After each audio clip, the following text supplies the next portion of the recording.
Good evening बच्चों।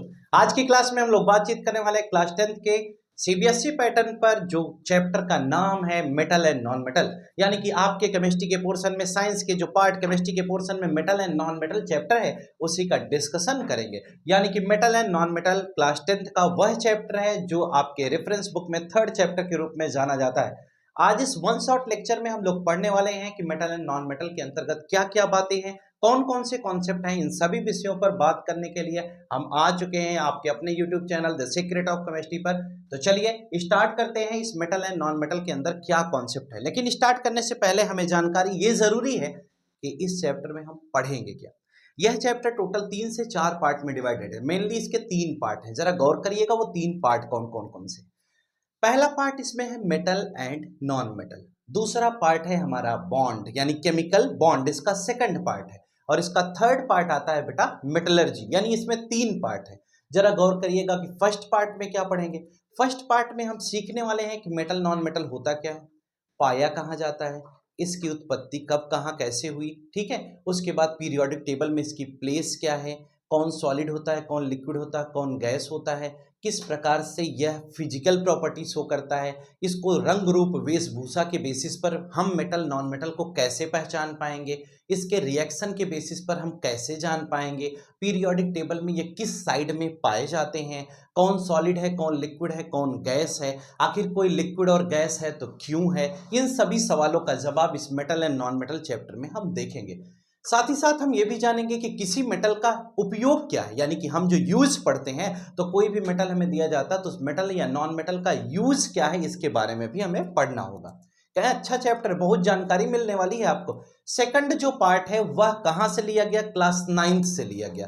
Class 9th में बेटा जो एटम एंड मॉलिक्यूल और स्ट्रक्चर ऑफ एटम जो चैप्टर पढ़ते थे, आपको याद हो तो वहां पर आपने आयन का कॉन्सेप्ट पढ़ा था। कहां पर, एटम एंड मॉलिक्यूल में आयन का कॉन्सेप्ट पढ़ा था। वहां से आपने सिंपल आयन, कॉम्प्लेक्स आयन पढ़ा था, कैटायन, एनायन पढ़ा था, यानी कि positively charge ion, negatively charge ion पढ़ा था। वो जो आयन का कॉन्सेप्ट आपने वहां पर पढ़ा था, उस आयन के कॉन्सेप्ट से ही यहां पर बॉन्ड शुरू हुआ।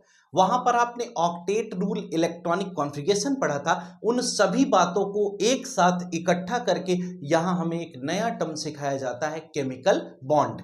क्या होता है बॉन्ड, क्यों बनता है बॉन्ड, कहां बनता है बॉन्ड, कैसा बनता है बॉन्ड, कितना बनता है बॉन्ड, बनने से क्या होता है, न बने तो क्या हो जाए। इस तरह के तमाम सवालों की बातचीत हम इसके सेकंड पार्ट केमिकल बॉन्डिंग में करेंगे। इसका जो थर्ड पार्ट है, और साथ साथ केमिकल बॉन्डिंग में हम स्ट्रक्चर्स के बारे में भी बात करेंगे। किसी कंपाउंड का स्ट्रक्चर कैसे बनता है, बॉन्ड कितने प्रकार के हैं, ionic, covalent, coordinate, ionic compound, covalent compound, polar, non polar, partial positive, partial negative, हर करेक्टर की बातचीत करेंगे। यानी कि आप एक अच्छी जानकारी सीखने वाले हैं। इसके लिए आपको लास्ट तक बने रहना पड़ेगा। और अगर आप ये सोच रहे हो कि हम एक्सीड करके आगे बढ़ जाएंगे, तो आपके दिमाग से भी आगे बढ़ जाएगा, क्योंकि टफ तो है ही। और अगर मैं कहूँ सरल है तो मैं तो कह ही सकता हूं, लेकिन आप नहीं कह पाएंगे। दूसरी बात, और आगे चलेंगे तो अगला कॉन्सेप्ट हमारा क्या होगा, जरा सुनिएगा। अगली बात हमें यह डिस्कस करनी है थर्ड पार्ट में। इसका पार्ट 1, पार्ट 2, पार्ट 3। पार्ट 3 में हम पढ़ेंगे मेटलर्जी। मेटलर्जी क्या है, हम किसी और से मेटल को ऑब्टेन कैसे करते हैं, कितने प्रोसेस का यूज है, मेटलर्जी किस तरीके से, कहां पर, कैसे पाई जाती है, अलग अलग एलिमेंट को उसके ओर से ऑब्टेन करने का तरीका हम सिखाएंगे आपको अपने ही इसी YouTube channel the secret of chemistry पर। पार्ट 4 की बात करता हूं। पार्ट 4 में आप पढ़ने वाले हैं क्या, पार्ट 4 जो हमारा है उसके अंतर्गत हम पढ़ेंगे एलॉय का कॉन्सेप्ट, और साथ ही साथ कोरोजन का कॉन्सेप्ट पढ़ेंगे। यानी कि जो कोरोजन आप अभी तक पढ़ के आए थे ना, एक नॉर्मल सा कोरोजन क्लास 10th के पहले चैप्टर में, वह कोरोजन नहीं है, ये मिलता जुलता उसी से है। लेकिन अब हम रिलेट करेंगे कोरोजन को, अलग अलग एलिमेंट के अंदर होने वाले कोरोजन के इस फिनोमेना के बारे में बातचीत करनी है।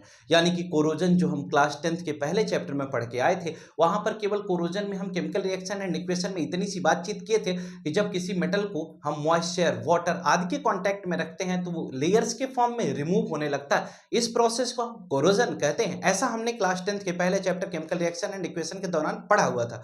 लेकिन अभी हमें वो चीज नहीं पढ़नी है। यानी कि डेफिनेशन तो वही रहेगी, लेकिन अब हम समझेंगे कि कौन सा मेटल ज्यादा कोरोजन में पार्टिसिपेट करता है, कौन लेस कोरोजन का केस शो करता है, किसके अंदर कोरोजन नहीं होता है, कोई कोरोजन ज्यादा शो कर रहा है, किसी के अंदर ज्यादा कोरोड होने की क्षमता है, किसी के अंदर कम है, कोई ज्यादा रिएक्टिव है, कोई लेस रिएक्टिव है। इन सभी विषयों पर विचार करने के लिए हम लोग इकट्ठा हो चुके हैं। तो हम कोरोजन में भी एक बड़ा ही बेहद तरीके से बातचीत करेंगे। तो आइए एक एक पार्ट करके हम लोग देखते हैं और पढ़ते हैं और समझते हैं, आपको भी समझाते हैं कि क्या क्या कॉन्सेप्ट है हमारे इस पूरे सिलेबस में। जितना अच्छा आप सुन पाएंगे उतना ही अच्छा आपको समझ में आएगा। दूसरी चीज ध्यान रहे, अगर आप इसे पढ़ रहे हैं तो लगातार आप बने रहें। अगर बीच में आप लेक्चर छोड़ करके जाते हैं या फिर आप ज्यादा स्पीड में करेंगे तो ये आपको समझ में भी नहीं आएगा। देखिए हमारे सामने दिया गया बेटा, let's know about the metals and non metals in detail, यानी कि हम मेटल और नॉन मेटल को डिटेल में समझने वाले हैं। डिटेल में कैसे समझेंगे, हम आपको आज एक ऐसी ट्रिक सिखाने वाले हैं जिसमें अगर आपने क्लास 10th का 5th चैप्टर जो पीरियोडिक टेबल है उसकी थोड़ी बहुत भी जानकारी आपके पास होगी, तो आज इस मेटल एंड नॉन मेटल के पार्ट 1 को हम पूरा का पूरा इसी पीरियोडिक टेबल में पढ़ा देंगे। आइए देखते हैं। आपके सामने, हमारे सामने ये जो नेक्स्ट कॉन्सेप्ट इसके बाद आ रहा है, इसके बारे में हम बातचीत करते हैं। आप देख पा रहे होंगे कि आपके सामने बोर्ड पर क्या लिखा है। बोर्ड पर periodic table of the elements दिखाई दे रहा है, यानी कि जितने भी एलिमेंट्स हमारे पीरियोडिक टेबल में हैं उनके बारे में ही बात करेंगे। और आज हम आपको दिखाएंगे कि पीरियोडिक टेबल के अंदर एलिमेंट्स जो पाए जाते हैं उनमें कौन मेटल हैं, कौन नॉन मेटल हैं, कैसे हम जज करते हैं। इस तरह के तमाम विषयों पर बातचीत हम अभी करेंगे इसी वक्त। सबसे पहले आपको हम पीरियोडिक टेबल का एक छोटा सा कॉन्सेप्ट सिखाता हूं कि पीरियोडिक टेबल क्या है, कैसे है। 2 मिनट में बताऊंगा, ध्यान से सुनना। देखो बेटा, पीरियोडिक टेबल की बात करें तो अगर आपने 5th चैप्टर हमारे सिलेबस से रिलेटेड है तो आपको घबराने की जरूरत नहीं है। जितनी आपको जरूरत है पीरियोडिक टेबल की उतना हम आपको समझा देंगे। जरा गौर करिएगा, ध्यान से सुनिएगा। थोड़ी स्पीड में पढ़ाऊंगा, इसलिए स्पीड में पढ़ाऊंगा क्योंकि ये 5th चैप्टर का रिविजन कराऊंगा, ना कि 3rd चैप्टर आपको पढ़ा रहा हूं। बात सिर्फ इतनी सी हुई कि आखिर ये सर पीरियोडिक टेबल है क्या, कहां से आया, किसने बनाया, क्यों बनाया, न बनाता तो क्या हो जाता, इसके बना देने से फायदा क्या है, अगर न बना होता तो नुकसान क्या था। इस तरह के तमाम सवाल हमें घेर कर बैठ जाते हैं। हम उन सभी सवालों का जवाब नहीं दे पाते हैं, अंततः डिमोटिवेट होकर पढ़ाई से हम भाग जाते हैं। और इसीलिए पीरियोडिक टेबल ना हम समझ पाते हैं, ना समझने का प्रयास कर पाते हैं। तो आइए इन सभी विषयों पर विचार करेंगे जो आपकी परेशानी है, जिसको हम समझते हैं। Periodic table of the elements आपके सामने दिया गया। पीरियोडिक टेबल का मतलब क्या होता है। अब एक छोटा सा सवाल आता है कि सर पीरियोडिक टेबल का मतलब होता है क्या। तो टेबल तो सब जानते हैं, पीरियोडिक क्या होता है। पीरियोडिक टेस्ट होता है ना आपके स्कूल में, तो पीरियोडिक टेस्ट का मतलब क्या होता है कि एक रेगुलर इंटरवल के बाद जिस चीज की बात हम करते हैं वही तो पीरियोडिक है। पीरियोडिक का मतलब होता है रेगुलर इंटरवल। अच्छा ठीक है, तो पीरियोडिक टेबल का मतलब क्या होता है, जरा सुनना। कहानी एक छोटी सी सुनाता हूं। शुरुआती दौर की बात थी, एलिमेंट्स बहुत ढेर सारे खोजे गए, एलिमेंट्स की डिस्कवरी स्टार्ट हो गई, एलिमेंट्स की प्रॉपर्टीज के बारे में जानकारी होने लगी, लेकिन एलिमेंट्स को अरेंज कैसे किया जाए इसकी जानकारी नहीं हो पा रही थी। यानी कि हर किसी के साथ सबसे बड़ा सवाल, सबसे बड़ी समस्या यह थी कि जितने एलिमेंट्स उस समय पता थे उनको अरेंज कैसे किया जाए। जैसे एक छोटा सा एग्जाम्पल बताएं, हम हो चाहे आप, अगर हमारे घर में 2 4 10 लोग हैं तो हम उनके सबके बारे में जान पाते हैं, लेकिन अगर हमारा परिवार बहुत बड़ा हो जाए तो हम कहते हैं ये उनके जैसा है, वो उनके जैसा है, ये उनके जैसा है, ये सब एक ही जैसे। इसका मतलब क्या है, इसका मतलब ये है उन्हें एक ग्रुप में डिवाइड किया जा रहा है। ग्रुप में डिवाइड करने का मतलब ये हुआ, आप समझिए आपकी क्लास में अगर 40 स्टूडेंट्स हैं, 50 हैं, 60 हैं, क्या एक टीचर हर 60 बच्चे के बारे में जान पाएगा, क्योंकि वो तो बहुत सारी क्लासेस पढ़ाता है। तो वहां पर क्या होता है, वो ग्रुप डिवाइड करता है। ग्रुप डिवाइड करने का मतलब उसको ये पता होता है ये लेवल क्या है, इनका लेवल क्या है, उनका लेवल क्या है, उनका लेवल क्या, यानी ग्रुप वाइज वहां डिवीजन होता है। वही कहानी यहां पर हुई, यानी कि एलिमेंट्स को पढ़ने के लिए एक छोटा सा कॉन्सेप्ट लाया गया, उसी को हम पीरियोडिक टेबल कहते हैं। हम कहते हैं कि अगर एलिमेंट्स को उसकी प्रॉपर्टी के बेसिस पर पढ़ लिया जाए तो बहुत ही बेटर होगा, इसीलिए पीरियोडिक टेबल मार्केट में आया हुआ है। जरा गौर करिएगा, हम इन एलिमेंट्स को उनकी प्रॉपर्टी के बेसिस पर पढ़ने जा रहे हैं, लेकिन उससे पहले हम उनकी प्रॉपर्टी के बेसिस पर क्या ये अरेंज हैं। हाँ, पीरियोडिक टेबल में यही तो हुआ था। सबसे पहले आपने देखा होगा कि बर्जीलियस आए, डोबेनाइनर आए, न्यूलैंड आए, फिर मेंडलीफ आए, रदरफोर्ड, मेंडलीफ के बाद हेनरी मॉजले, फिर लोथर मेयर का भी एक कॉन्सेप्ट पीछे आया था, लास्ट में नील्स बोर ने पीरियोडिक टेबल बनाया। उन्होंने क्या किया था, कुल सब लोगों ने मिलकर केवल एक काम किया था। वो काम क्या था, वही जो काम किया था वही नेक काम किया था। तो नेक काम में उन्होंने क्या किया, उन्होंने सब लोगों ने कुछ कुछ कॉन्सेप्ट बता बता करके उन्होंने एलिमेंट्स को सेम प्रॉपर्टी यानी सिमिलर प्रॉपर्टी वाले एलिमेंट्स को एक ग्रुप में अरेंज करने का काम किया था बेटा, जिसकी वजह से आज हम किसी भी एलिमेंट को अच्छे तरीके से पढ़ सकते हैं, समझ सकते हैं, जान सकते हैं, क्योंकि प्रॉपर्टीज की सिमिलरिटी के बेसिस पर यह पीरियोडिक टेबल बनाया गया। अच्छा, नील्स बोर के कॉन्सेप्ट में हेनरी मॉजले का भी थोड़ा रोल था। उन्होंने कहा था एटॉमिक नंबर के इंक्रीजिंग ऑर्डर में बनाया जाए, तो यह एटॉमिक नंबर के इंक्रीजिंग ऑर्डर में भी बना हुआ है। अच्छा, हमें जानकारी क्या होनी चाहिए सर, ये आप हमें बताइए कि हमें ये चैप्टर पढ़ने के लिए क्या जानना जरूरी है। आपको इस चैप्टर को पढ़ने के लिए वैसे तो पीरियोडिक टेबल जानना जरूरी है, तो जान लेते हैं थोड़ी सी। हम एक शॉर्ट रिवीजन आपको करा देते हैं, देखता हूं आप कितना समझ पाते हैं। हमारे पास जो ये वर्टिकल कॉलम, यानी कि आपने पीरियोडिक टेबल में सुना होगा जितने भी वर्टिकल कॉलम, कॉलम का मतलब बेटा ऐसे और ऐसे होगा तो क्या हो जाएगा, यह पीरियड बोलते हैं, यानी कि इसको रोज बोलते हैं। यानी हॉरिजॉन्टल रोज की बात करते हैं तो ये पीरियड होते हैं, वर्टिकल कॉलम क्या होते हैं, ग्रुप होते हैं। तो वर्टिकल कॉलम को ग्रुप कहा गया किसके, नील्स बोर के पीरियोडिक टेबल में। वर्टिकल कॉलम को क्या कहा गया, ग्रुप कहा गया, जबकि हॉरिजॉन्टल रोज को क्या कहा गया, पीरियड कहा गया। तो इस पीरियोडिक टेबल में टोटल ग्रुप कितने हैं, 18। ऐसे ऐसे जो कॉलम दिखाई दे रहे हैं वो कितने, 18 ग्रुप्स हैं, और जो ऐसे ऐसे हैं वो कितने हैं, 7। यानी कि इस पीरियोडिक टेबल को 18 ग्रुप और 7 पीरियड में डिवाइड कर दिया। बात तो बिल्कुल पते की है, समझ में भी आ गया कि यह 18 ग्रुप है और 7 पीरियड, यानी इस पीरियोडिक टेबल को 18 ग्रुप 7 पीरियड में डिवाइड किया गया। First group, second group 13, third fourth fifth, ऐसे 13 से 18 इधर first period, second period, third fourth fifth six seventh, ऐसे करके डिवाइड कर दिया। ठीक है, अच्छा किया डिवाइड करके। फिर अब डिवाइड कर दिया और कहा कि हर ग्रुप के एलिमेंट्स की प्रॉपर्टी में सिमिलरिटी पाई जाएगी, यानी फर्स्ट ग्रुप के सारे एलिमेंट्स प्रॉपर्टी में सिमिलर होंगे, सेकंड के सारे सिमिलर होंगे, 13th के सारे सिमिलर होंगे, 14th के सारे सिमिलर होंगे, यानी कि इधर भी सिमिलरिटी दिखाई गई, यानी कि ग्रुप वाइज सिमिलरिटी की बात की गई, यानी कि पीरियोडिक टेबल में पाए जाने वाले सभी एलिमेंट्स की प्रॉपर्टी क्या होगी, सिमिलर। यार ठीक है, अच्छी बात है। बाय द वे एक्सेप्शंस हैं हमारे पीरियोडिक टेबल में, लेकिन उसमें बहुत ज्यादा विचार करने का विषय नहीं। अब हमें इतनी जानकारी हो गई कि जो प्रॉपर्टी ये शो करेंगे वैसा ही कुछ ये शो करेंगे, जो ऊपर वाला शो करेगा वही नीचे वाले शो करेंगे, यानी कि जो ऊपर वाले एलिमेंट की प्रॉपर्टी होगी उसी से मिलती जुलती प्रॉपर्टी नीचे वाले एलिमेंट की होगी, ऐसा बताया गया।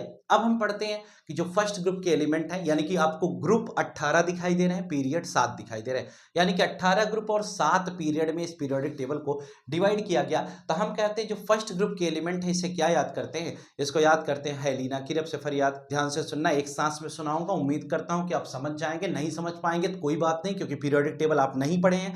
अगर नहीं पढ़े हैं तो ये पढ़ लीजिए, समझना ही आपके पास एक ऑप्शन है, दूसरा कोई ऑप्शन नहीं है, तो आप समझ लीजिए पढ़ना मजबूरी है।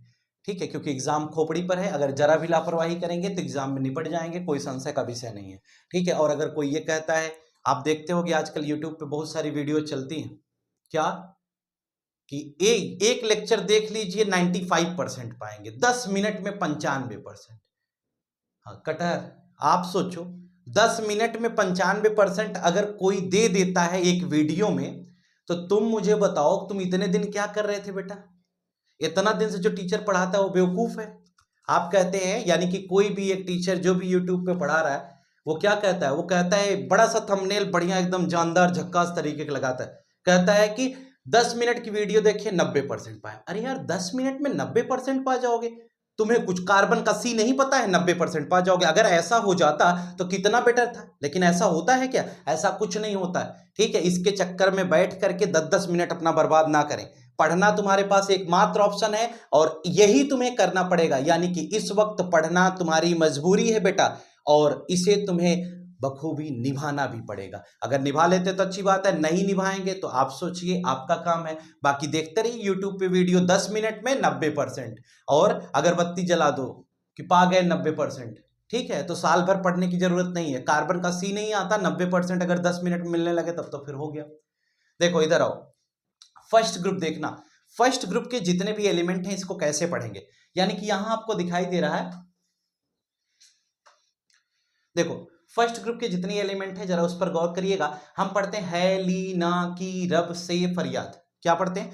हेलीना की रब से फरियाद, यानी कि हेलीना की रब से फरियाद। पहले एक बार हम आपको तरीका सिखाते हैं। सेकंड ग्रुप, बेटा मांगे कार स्कूटर बाप राजी। क्या याद करेंगे? बेटा मांगे कार स्कूटर बाप राजी। इधर आइए, बैगन आलू गाजर इन थैला। क्या? बैगन आलू गाजर इन थैला। कहें शिवजी सुने पार्वती। न्यूजीलैंड पाकिस्तान ऑस्ट्रेलिया सब भिखारी। ओल्ड स्टाइल से डिपो। फिर कल बाहर आई आंटी, ये नीलम और करीना जीते रहना। ये तरीका है याद करने का। यानी कि हम फिर से सुनाएं आपको, तो आप जरा गौर करिएगा, बोर्ड पर देखिएगा, हम आपको समझा रहे हैं। यानी कि हम पढ़ते हैं हेलीना की रब से फरियाद, बेटा मांगे कार स्कूटर बाप राजी, बैगन आलू गाजर इन थैला, कहें शिवजी सुने पार्वती, न्यूजीलैंड पाकिस्तान ऑस्ट्रेलिया सब भिखारी, ओल्ड स्टाइल से टिपो, फिर कल बाहर आई आंटी, हे नीलम और करीना जीते रहना। यहां तक के बाद यहां आइए, कहते हैं सीने पर नड़िया प्रेम। यहां से याद करते हैं क्या? यहां से याद करते हैं साइंस टीचर विनी कृपलानी, मन फेकोनी क्यों जलाती हुई, एससी है ध्यान रखना। यारी जरा निभा मौत तक रुकावट रहा पड़े आग में कूद जा, ला हफ्ता वरना रे रुकावट, वल्ला हफ्ता वरना रे, उधर इधर पिटाई और होगी। फिर यहां नीचे याद करते हैं सीने पर नड़िया प्रेम की समाई, यूं गदगद तब्दील हुआ यार तुम यूं ही लाजवाब हो, आसमां चमका बिजली कड़की, एहसास फरामोश मन चली निकल पड़ी लड़की। ये आपको याद करने का तरीका बताया गया। अब जरा सुनिएगा, एलिमेंट्स को कैसे याद करेंगे। Hydrogen, lithium, sodium, potassium, rubidium, caesium, francium, beryllium, magnesium, calcium, strontium, barium, radium. इधर आओ, boron, aluminium, gallium, indium, thallium, carbon, silicon, germanium, टिल्लेट। इधर जाओ, nitrogen, phosphorus, arsenic, antimony, bismuth, oxygen, sulphur, selenium, tellurium, polonium, fluorine, chlorine, bromine, iodine, astatine, helium, neon, argon, krypton, xenon, radon. ये तो इसके तरीके हो गए। इधर आओ, क्या याद करोगे? Scandium, titanium, vanadium, chromium, manganese, iron, cobalt, nickel, copper, zinc, यार। फिर याद करते हैं यारी जरा निभा मौत तक रुकावट राह पड़े आग में कूद जा, yttrium, zirconium, niobium, molybdenum, technetium, ruthenium, rhodium, palladium, silver, cadmium. फिर याद करते हैं ला हफ्ता वरना रे, उधर उधर पिटाई और होगी। याद करते हैं lanthanum, hafnium, tantalum, tungsten, rhenium, osmium, iridium, platinum, gold, mercury. फिर नीचे जाते हैं तो आपको याद करने का तरीका बताया गया था। क्या? कि सीने पर नड़िया प्रेम की समाई, यूं गदगद तब्दील हुआ यार तुम यूं ही लाजवाब हो। और नीचे याद करते हैं आसमां चमका बिजली कड़की। ये नीचे वाले पे याद करते, तागे पर उनकी नजर पड़ी, आसमां चमका बिजली कड़की, एहसास फरामोश मन चली निकल पड़ी लड़की। ये तो बात एक पार्ट की हो गई।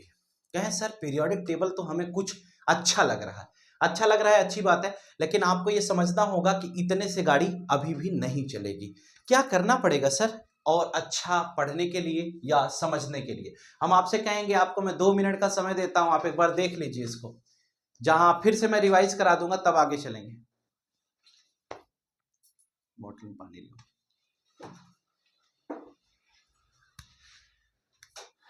क्या याद करोगे? हेलीना की रब से फरियाद, बेटा मांगे कार स्कूटर बाप राजी, बैगन आलू गाजर इन थैला, कहें शिव जी सुने पार्वती, फिर कल बाहर आई आंटी।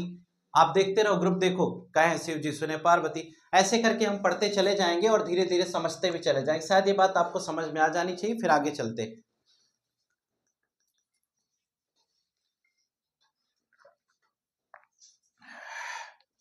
एक बार देख लो बेटा, जितने लोग भी क्लास में हो आप देख लो इसे खटाखट, क्योंकि आपको समझ में आना जरूरी है, क्योंकि एलिमेंट्स पता होंगे तभी आप इसको अच्छे से समझ पाओगे, नहीं तो समझना कठिन हो जाएगा।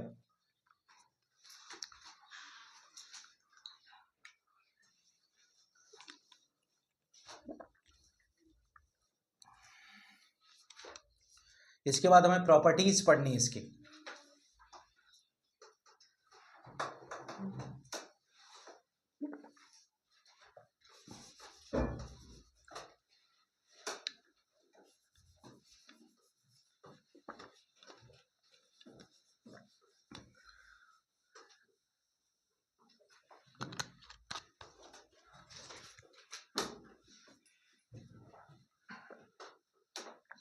फैन ऑन कर दो जरा,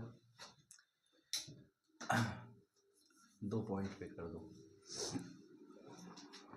और कम कर दो, 1 या 2 पे कर दो।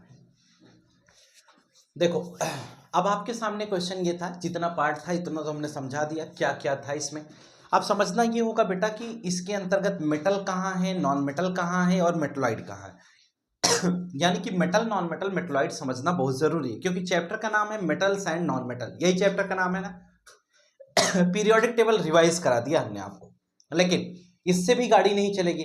अब हमें मेटल, नॉन मेटल, मेटलॉइड समझना बहुत जरूरी है। तो जरा गौर करिएगा, इस पीरियोडिक टेबल में टोटल जो एलिमेंट्स हैं उन्हीं के अंतर्गत हम पढ़ेंगे। क्या पढ़ेंगे जरा उस पर विचार कर लेते हैं।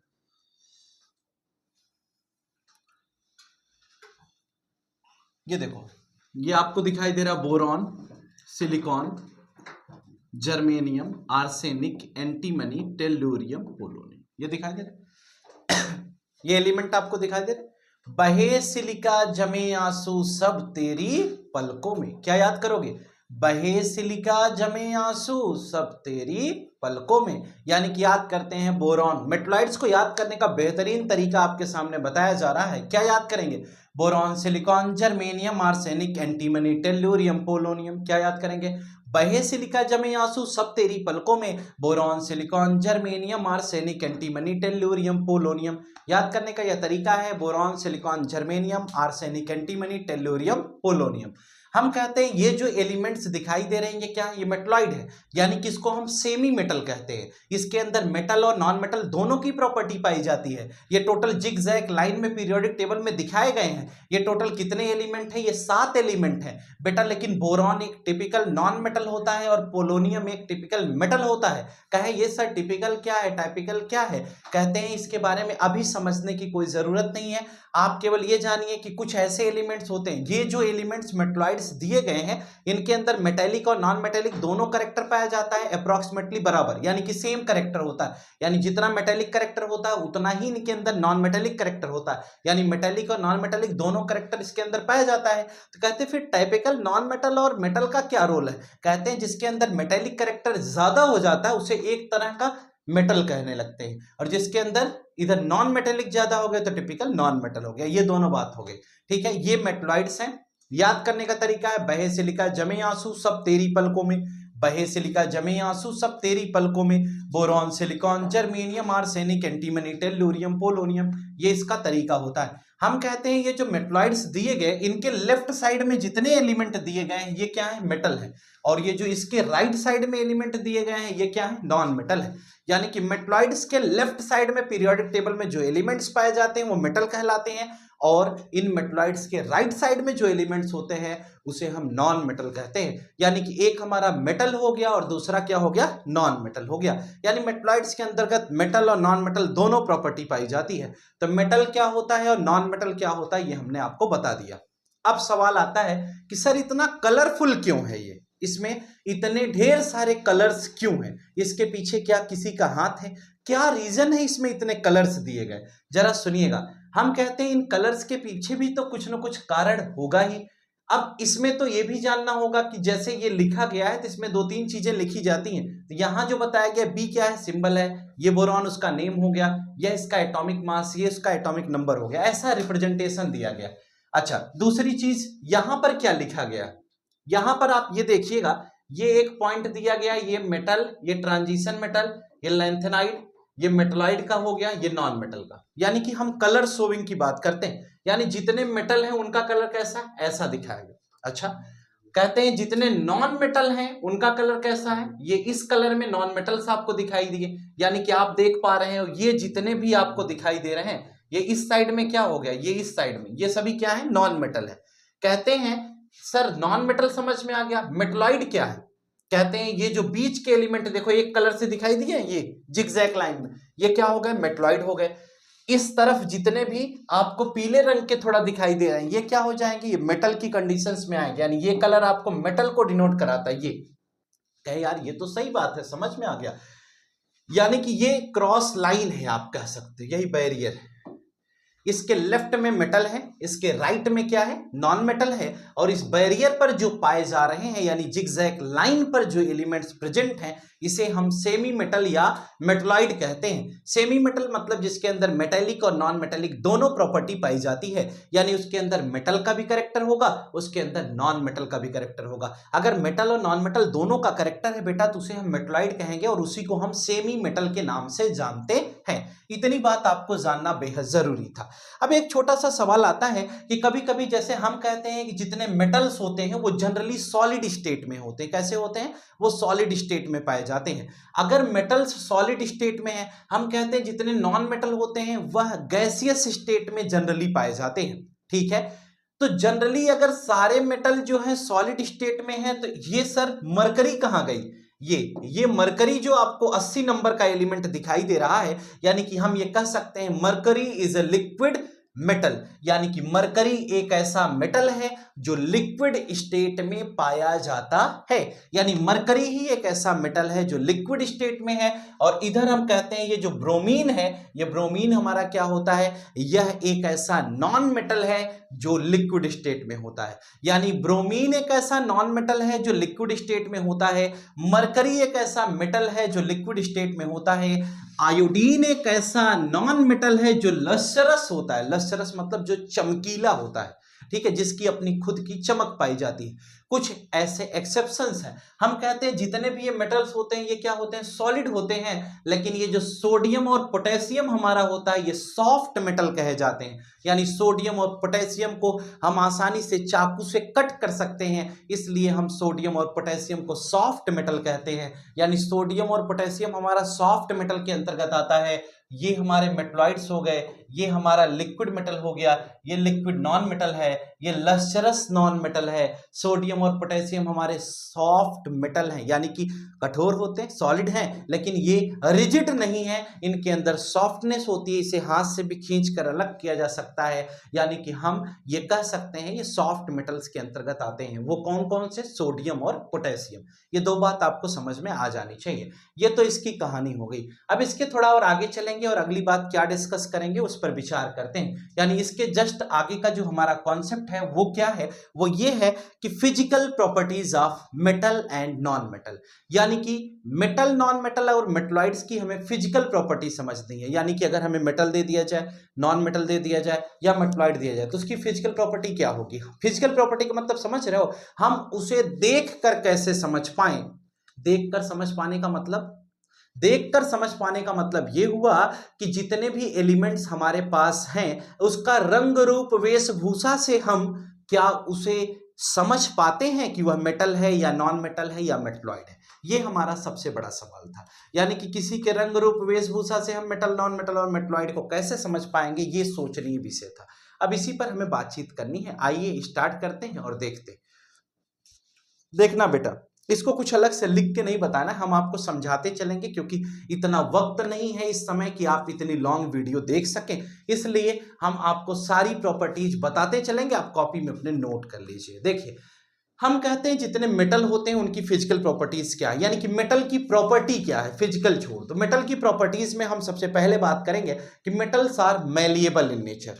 क्या होते हैं ये, मैलिएबल होते हैं। मैलिएबल का मतलब इनको हम पीट करके सीट में कन्वर्ट कर सकते हैं। यानी किसी चीज को अगर पीट कर सीट में कन्वर्ट कर दिया जाए तो वह मैलिएबल कहलाता है। यानी कि हम ये कह सकते हैं बेटा कि metals are malleable in nature. अब ये ना हो कि कोई आदमी मिल जाए कहे कि देखे तुम मेटल हो कि नहीं। हाँ, साइंस का स्टूडेंट बहुत पागल टाइप का होता है, वो कभी भी कोई भी एक्सपेरिमेंट कहीं भी कर लेता है, कह दे कि नहीं हम देखे तुम मैलिएबल हो कि नहीं। अब मैलिएबिलिटी किसी आदमी में चेक करोगे तो क्या करोगे, उसे पीट कर सीट में कन्वर्ट कर दो।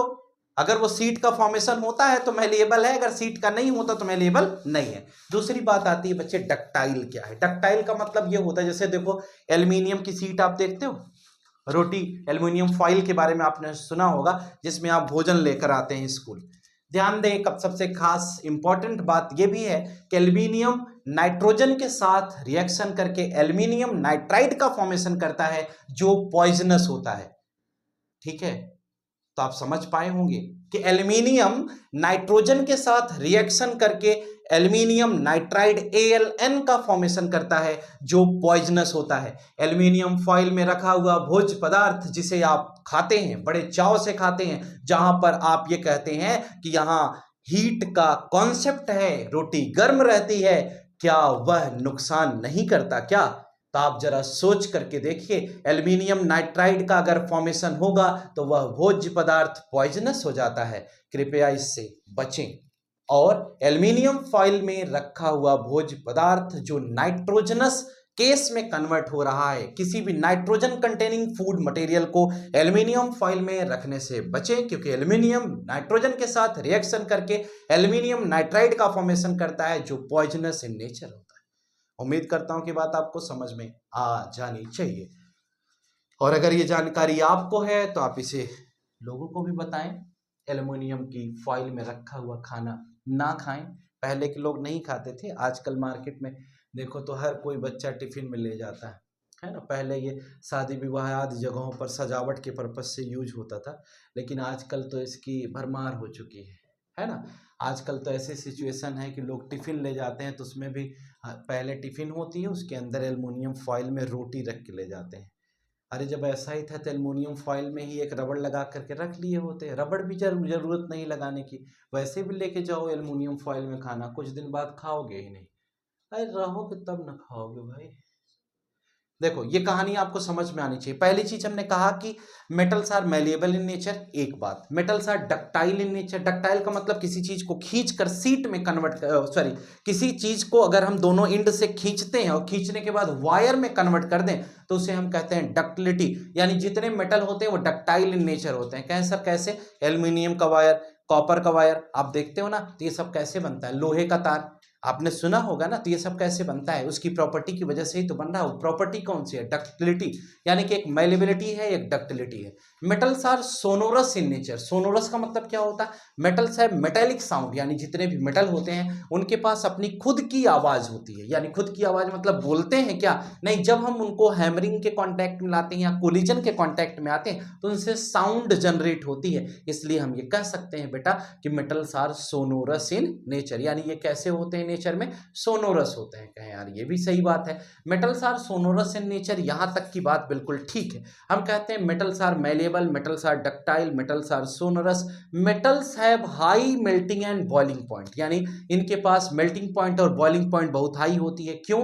क्योंकि ये सॉलिड होते हैं। Metals are good conductor of electricity, यानी कि इनके अंदर करंट का एक अच्छा कंडक्शन होता है। Metals are lustrous in nature, lustrous मतलब ये चमकीले होते हैं। इस तरह metals are grey in colour, यानी जनरली इनका कलर कैसा होता है? ग्रे होता है। इस तरह के तमाम प्रॉपर्टीज है मेटल में। यानी कि मेटल को हम अगर फिजिकल प्रॉपर्टी के अंतर्गत बातचीत करते हैं तो ये सारी प्रॉपर्टी किसकी है? मेटल की है। जबकि नॉन मेटल की अगर हम प्रॉपर्टी की बात करें तो क्या पढ़ेंगे नॉन मेटल में? Non metals are not malleable, non metals are not ductile, क्योंकि गैस है ना। Non metals are not sonorous, यानी इसमें साउंड भी नहीं होती, ना पीटा जा सकता है, ना खींचा जा सकता है, ना बजाया जा सकता है। तीनों केस नॉन मेटल में। अब कहते हैं ये क्या गुड कंडक्टर ऑफ इलेक्ट्रिसिटी है क्या? नहीं, नॉन मेटल के अंदर कंडक्शन का फिनोमिना भी नहीं होता है।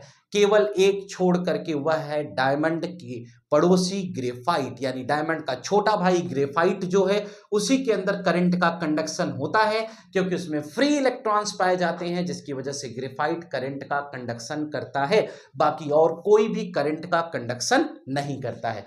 दूसरी बात ये हो गई। उसके बाद हम कह सकते हैं क्या ये लस्टरस होते हैं क्या? नॉन मेटल लस्टरस नहीं होते। केवल आयोडीन एक ऐसा नॉन मेटल है जो लस्टरस इन नेचर होता है।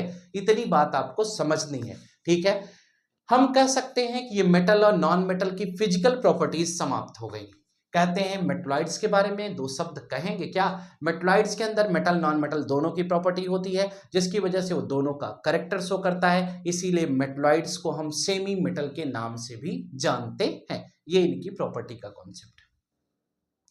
उम्मीद करता हूं कि बात आपको समझ में आ गई होगी। अब हम इसके और आगे चलते हैं। हमारे पास एक छोटा सा टॉपिक आता है केमिकल प्रॉपर्टीज, यानी कि हम ये डिस्कस करेंगे केमिकल प्रॉपर्टीज क्या हैं, किसकी कैसे पाई जाती हैं, इन्हीं के बारे में हमें बातचीत करनी है। यानी कि हम केमिकल प्रॉपर्टीज का डिस्कशन करेंगे, ठीक है। तो चलिए स्टार्ट करते हैं, किसकी केमिकल प्रॉपर्टी क्या हो। अब देखो ध्यान से सुनना है आपको।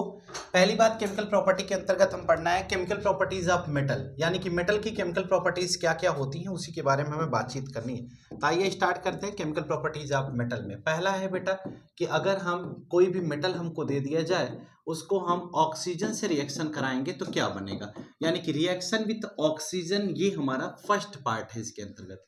अगर हम रिएक्शन विथ ऑक्सीजन की बात करते हैं तो मेटल को ऑक्सीजन से रिएक्शन कराओगे तो क्या बनेगा? मेटल ऑक्साइड बन जाता है। जैसे ये MgO, आपने CO को O2 के साथ रिएक्शन कराया तो क्या बनेगा? CaO। अब एक छोटा सा सवाल आता है कि आपने रिएक्शन तो करा लिया, लेकिन ये होता कैसे है? जैसे आपने क्रिस क्रॉस मेथड पढ़ा है, मैग्नीशियम ऑक्सीजन, इसकी वैलेंसी 2, इसकी 2, ये इधर गया ये इधर गया, प्रोडक्ट में क्या आ जाएगा? MgO आ जाएगा। इसी को तो मैग्नीशियम ऑक्साइड कहते हैं। Ca हो गया, O हो गया, 2 हो गया, 2 हो गया, ये इधर से इधर जाएगा तो क्या बन जाएगा? CaO हो जाएगा। यानी कि यहाँ से हम कहते हैं मैग्नीशियम ऑक्साइड हो जाएगा, ये क्विक लाइम हो जाएगा, कैल्शियम ऑक्साइड हो जाएगा। लेकिन एक बात ये भी ध्यान रखना है कि अगर किसी मेटल को ऑक्सीजन के साथ रिएक्शन कराते हो तो मेटेलिक ऑक्साइड बनती है, आपने पढ़ा होगा metallic oxides are basic in nature. अगर यह एक बेसिक ऑक्साइड है तो इसका आप वाटर के साथ ट्रीटमेंट कर दोगे तो क्या बन जाएगा, बेस का फॉर्मेशन होता है, यानी MgOH का होल ट्वाइस बन जाता है। यानी कि अगर बेस का फॉर्मेशन होता है यानी MgOH का होल ट्वाइस बन जाता है। दूसरी चीज, अगर इसी CaO में फिर H2O का एडिशन कर देते हो तो यह क्या बन जाता है, CaOH का होल ट्वाइस बन जाता है, यानी कैल्शियम हाइड्रोक्साइड का फॉर्मेशन हो जाता है। यानी कि अगर रिएक्शन नहीं तो ऑक्सीजन की बात करते हैं तो जब किसी मेटल का ऑक्सीजन के साथ ट्रीटमेंट कराते हैं तो मेटल ऑक्साइड का फॉर्मेशन होता है। मेटल ऑक्साइड क्या होता है, बेसिक इन नेचर होता है। मेटल ऑक्साइड बेसिक है, यहाँ तक भी ठीक है, लेकिन बेसिक ऑक्साइड को जब हम पानी के साथ ट्रीट करते हैं तो क्या बन जाता है, बेस का फॉर्मेशन होता है, जैसा आपके सामने बोर्ड पर दिखाई दे रहा है। आपको पता होगा कि अगर इसको तोड़ेंगे तो Mg2+O2- में टूट जाएगा, इसको तोड़ेंगे H+OH- में टूट जाएगा। Mg2+OH- के साथ जाएगा, MgOH का होल ट्वाइस बनाएगा, H2 बाहर निकल जाएगा, सेम टू सेम Ca2+ और O2- में टूट जाएगा, यहाँ से H+OH- में टूट जाएगा, Ca2+OH- के साथ CaOH का होल ट्वाइस बनाएगा, यही इसकी मैकेनिज्म कहलाएगा।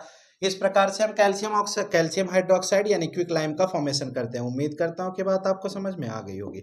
इसके आगे चलते हैं, इसके सेकंड पार्ट के बारे में बात करते हैं, थोड़ा सा स्पीड में पढ़ाएंगे। उम्मीद करता हूं कि आप समझ जाएंगे, लेकिन आपको थोड़ा कंसंट्रेट रहना पड़ेगा क्योंकि केमिकल रिएक्शंस हैं। हम कहते हैं रिएक्शन विथ मेटल, रिएक्शन किसी मेटल का रिएक्शन अगर आप वाटर से डायरेक्ट कराते हो, H2O के साथ अगर ट्रीटमेंट कराते हो तो क्या बनेगा। H2O में 3 केसेज होती है बेटा, एक हॉट वाटर होता है, एक कोल्ड वाटर होता है, एक स्टीम होता है।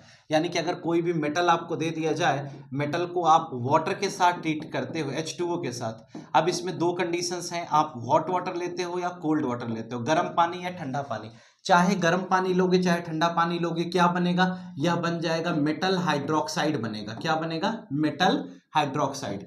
जरा एक एग्जांपल हम देख लेते हैं, यानी कि जैसे हमने ये कहा कि अगर हम Ca का ट्रीटमेंट H2O के साथ करा दें तो क्या बन जाएगा, ये टूटेगा, H+OH- में कैल्शियम OH के साथ जाएगा तो क्या बन जाएगा, प्रोडक्ट में CaOH का होल ट्वाइस बन जाएगा, और इसे हम क्या कहेंगे बच्चे, इसे कैल्शियम हाइड्रोक्साइड कहेंगे। हमें मेजर प्रोडक्ट पर फोकस करना है, माइनर से कोई लेना देना नहीं है। प्रोडक्ट में हमें क्या मिल गया, कैल्शियम हाइड्रोक्साइड मिल गया।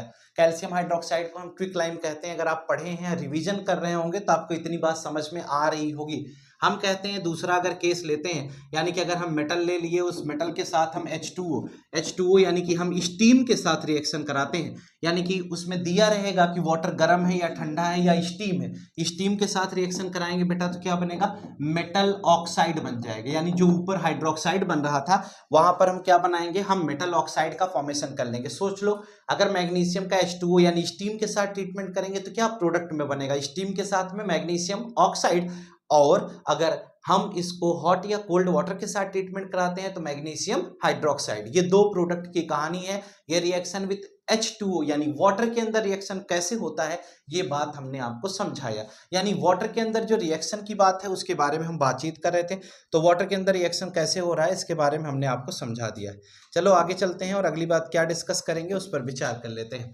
यानी कि हमने ये कहा, जैसे 2 रिएक्शन आपको पढ़ाया, ऐसे तीसरा रिएक्शन, अगर हम कहते हैं कोई भी मेटल हमें दे दिया जाए, यानी कि अगर हमें कोई भी मेटल दे दिया जाए, इस मेटल के साथ हम किसका ट्रीटमेंट करा दें, क्लोरीन का करा दें, यानी कि Cl2 यानी कि क्लोरीनेशन कराते हैं तो क्या बन जाएगा, यह मेटल क्लोराइड बन जाएगा। बेटा मेटल क्लोराइड कैसे बनेगा जरा देखिए।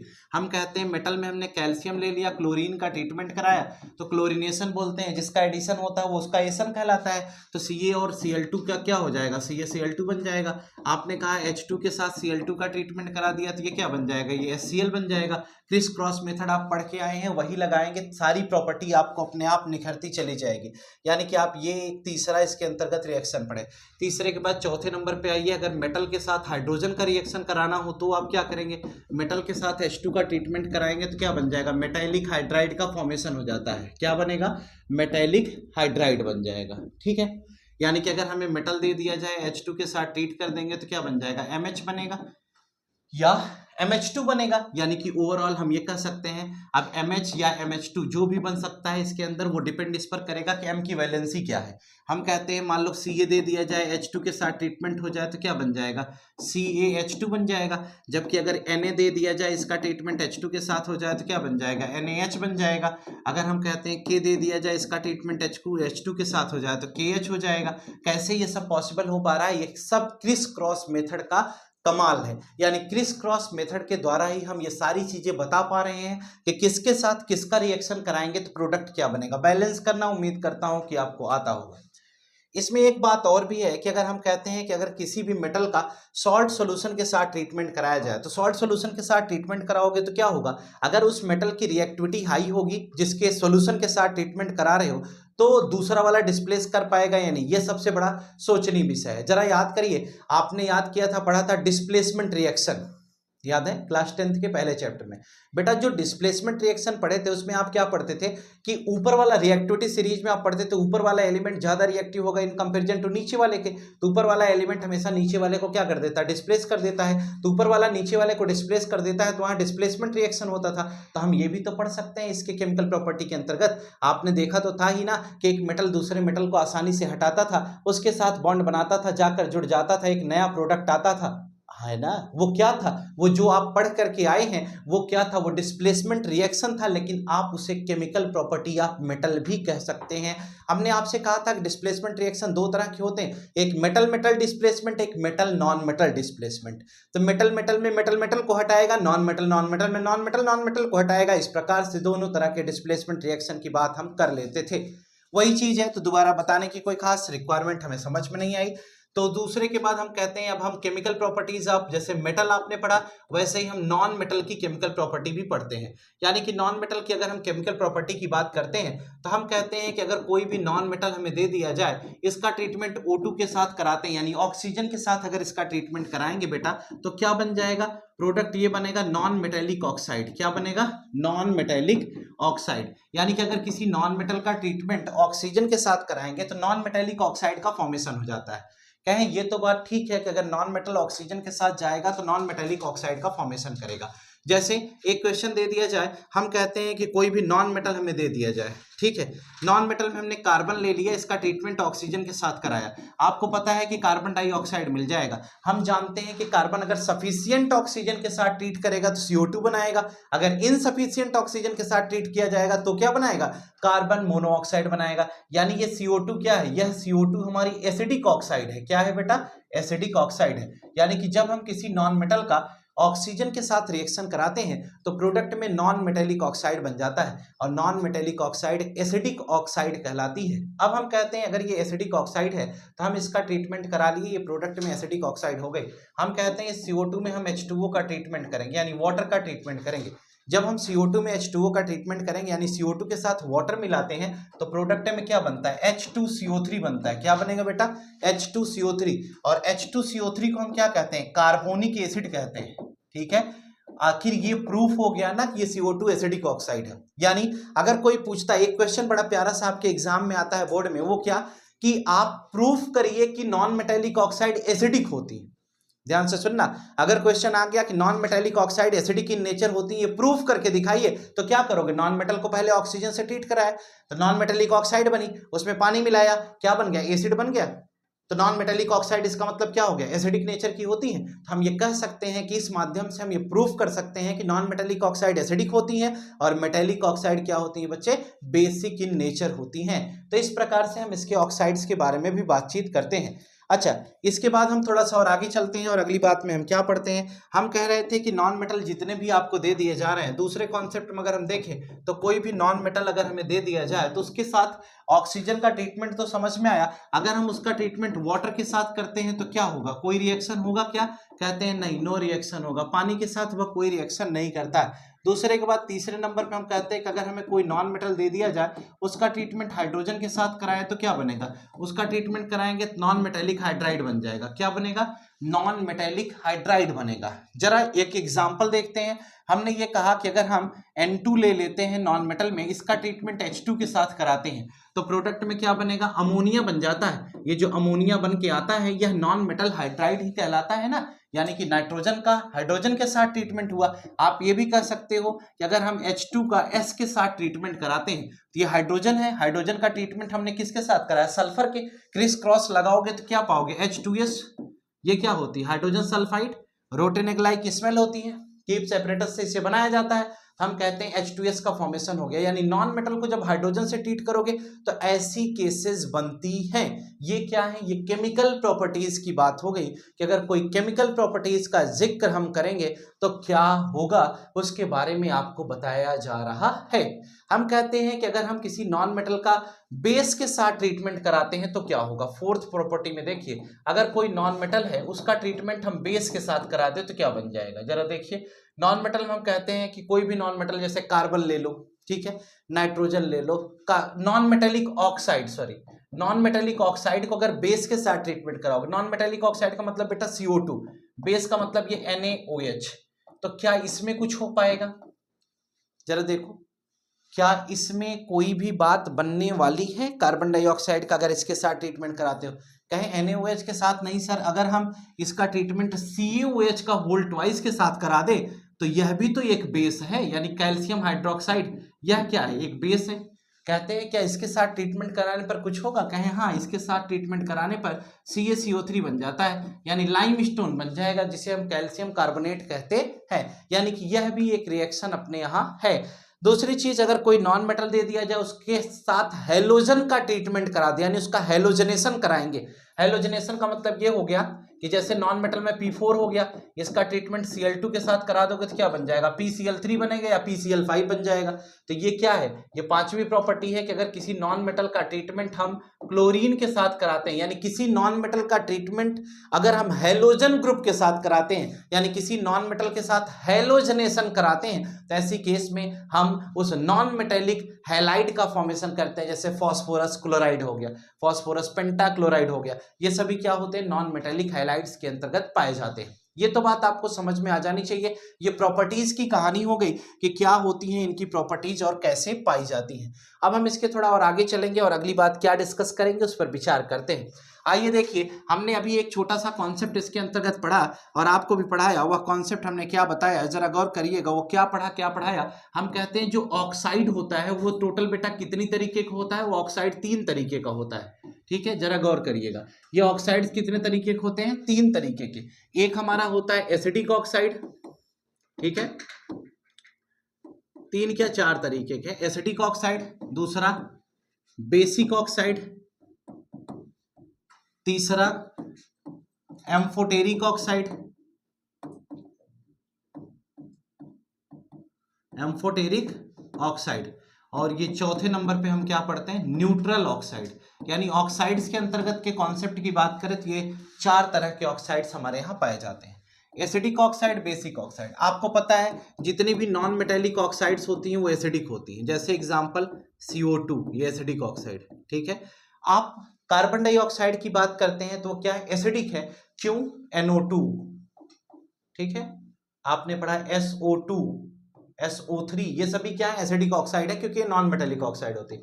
बेसिक ऑक्साइड में अगर देखा जाए तो नॉन मेटेलिक ऑक्साइड हो गई, ये हमारी मेटेलिक ऑक्साइड्स होती हैं। MO का मतलब मेटेलिक ऑक्साइड, जैसे CaO है ना, Na2O, ठीक है, MgO, ये सभी क्या होती हैं, ये बेसिक ऑक्साइड होती हैं, क्योंकि यहां पर मेटेलिक ऑक्साइड्स की बात की गई। मेटल जब ऑक्सीजन के साथ रिएक्शन करके जिस ऑक्साइड का फॉर्मेशन करता है वह बेसिक ऑक्साइड कहलाती हैं। अगर इनमें पानी मिलाओगे तो बेस बन जाएगा, उनमें पानी मिलाओगे तो एसिड बन जाएगा, यही इसका प्रूफ होता है। एम्फोटेरिक ऑक्साइड्स के बारे में बड़ी एक कहावत कही गई है। एम्फोटेरिक ऑक्साइड को याद करने का एकदम बड़ा ही शानदार तरीका है अपने मार्केट में। हम याद कैसे करते हैं, हम इसको पढ़ते हैं सब बेसुरे, ठीक है, इसको अदरवाइज नहीं लेना है, इसका केवल मीनिंग ये है कि आपको याद कराया जा रहा है। अलीजन सुने पंजाबी गाने, कहा गया सब बेसुरे अलीजन सुने पंजाबी गाने। याद क्या करेंगे इसको, सब बेसुरे अली जन SNPB गाने। हम कहते हैं सब बेसुरे अली जन सुने पंजाबी गाने। हम कहते हैं जितने भी बेसुरे अली जन की बातचीत जो की जा रही है, इसकी कहानी में क्या समझाया जाता है, इसमें यह बताया जाता है कि जिनके अंदर यानी कि इसकी ऑक्साइड, इसकी ऑक्साइड, इसकी oxide, zinc oxide, aluminium oxide, ये सभी क्या होते हैं, ये सारे ऑक्साइड एम्फोटेरिक नेचर के होते हैं। एम्फोटेरिक नेचर के साथ साथ इसका हमें पता कैसे चलता है कि एम्फोटेरिक है कि नहीं है?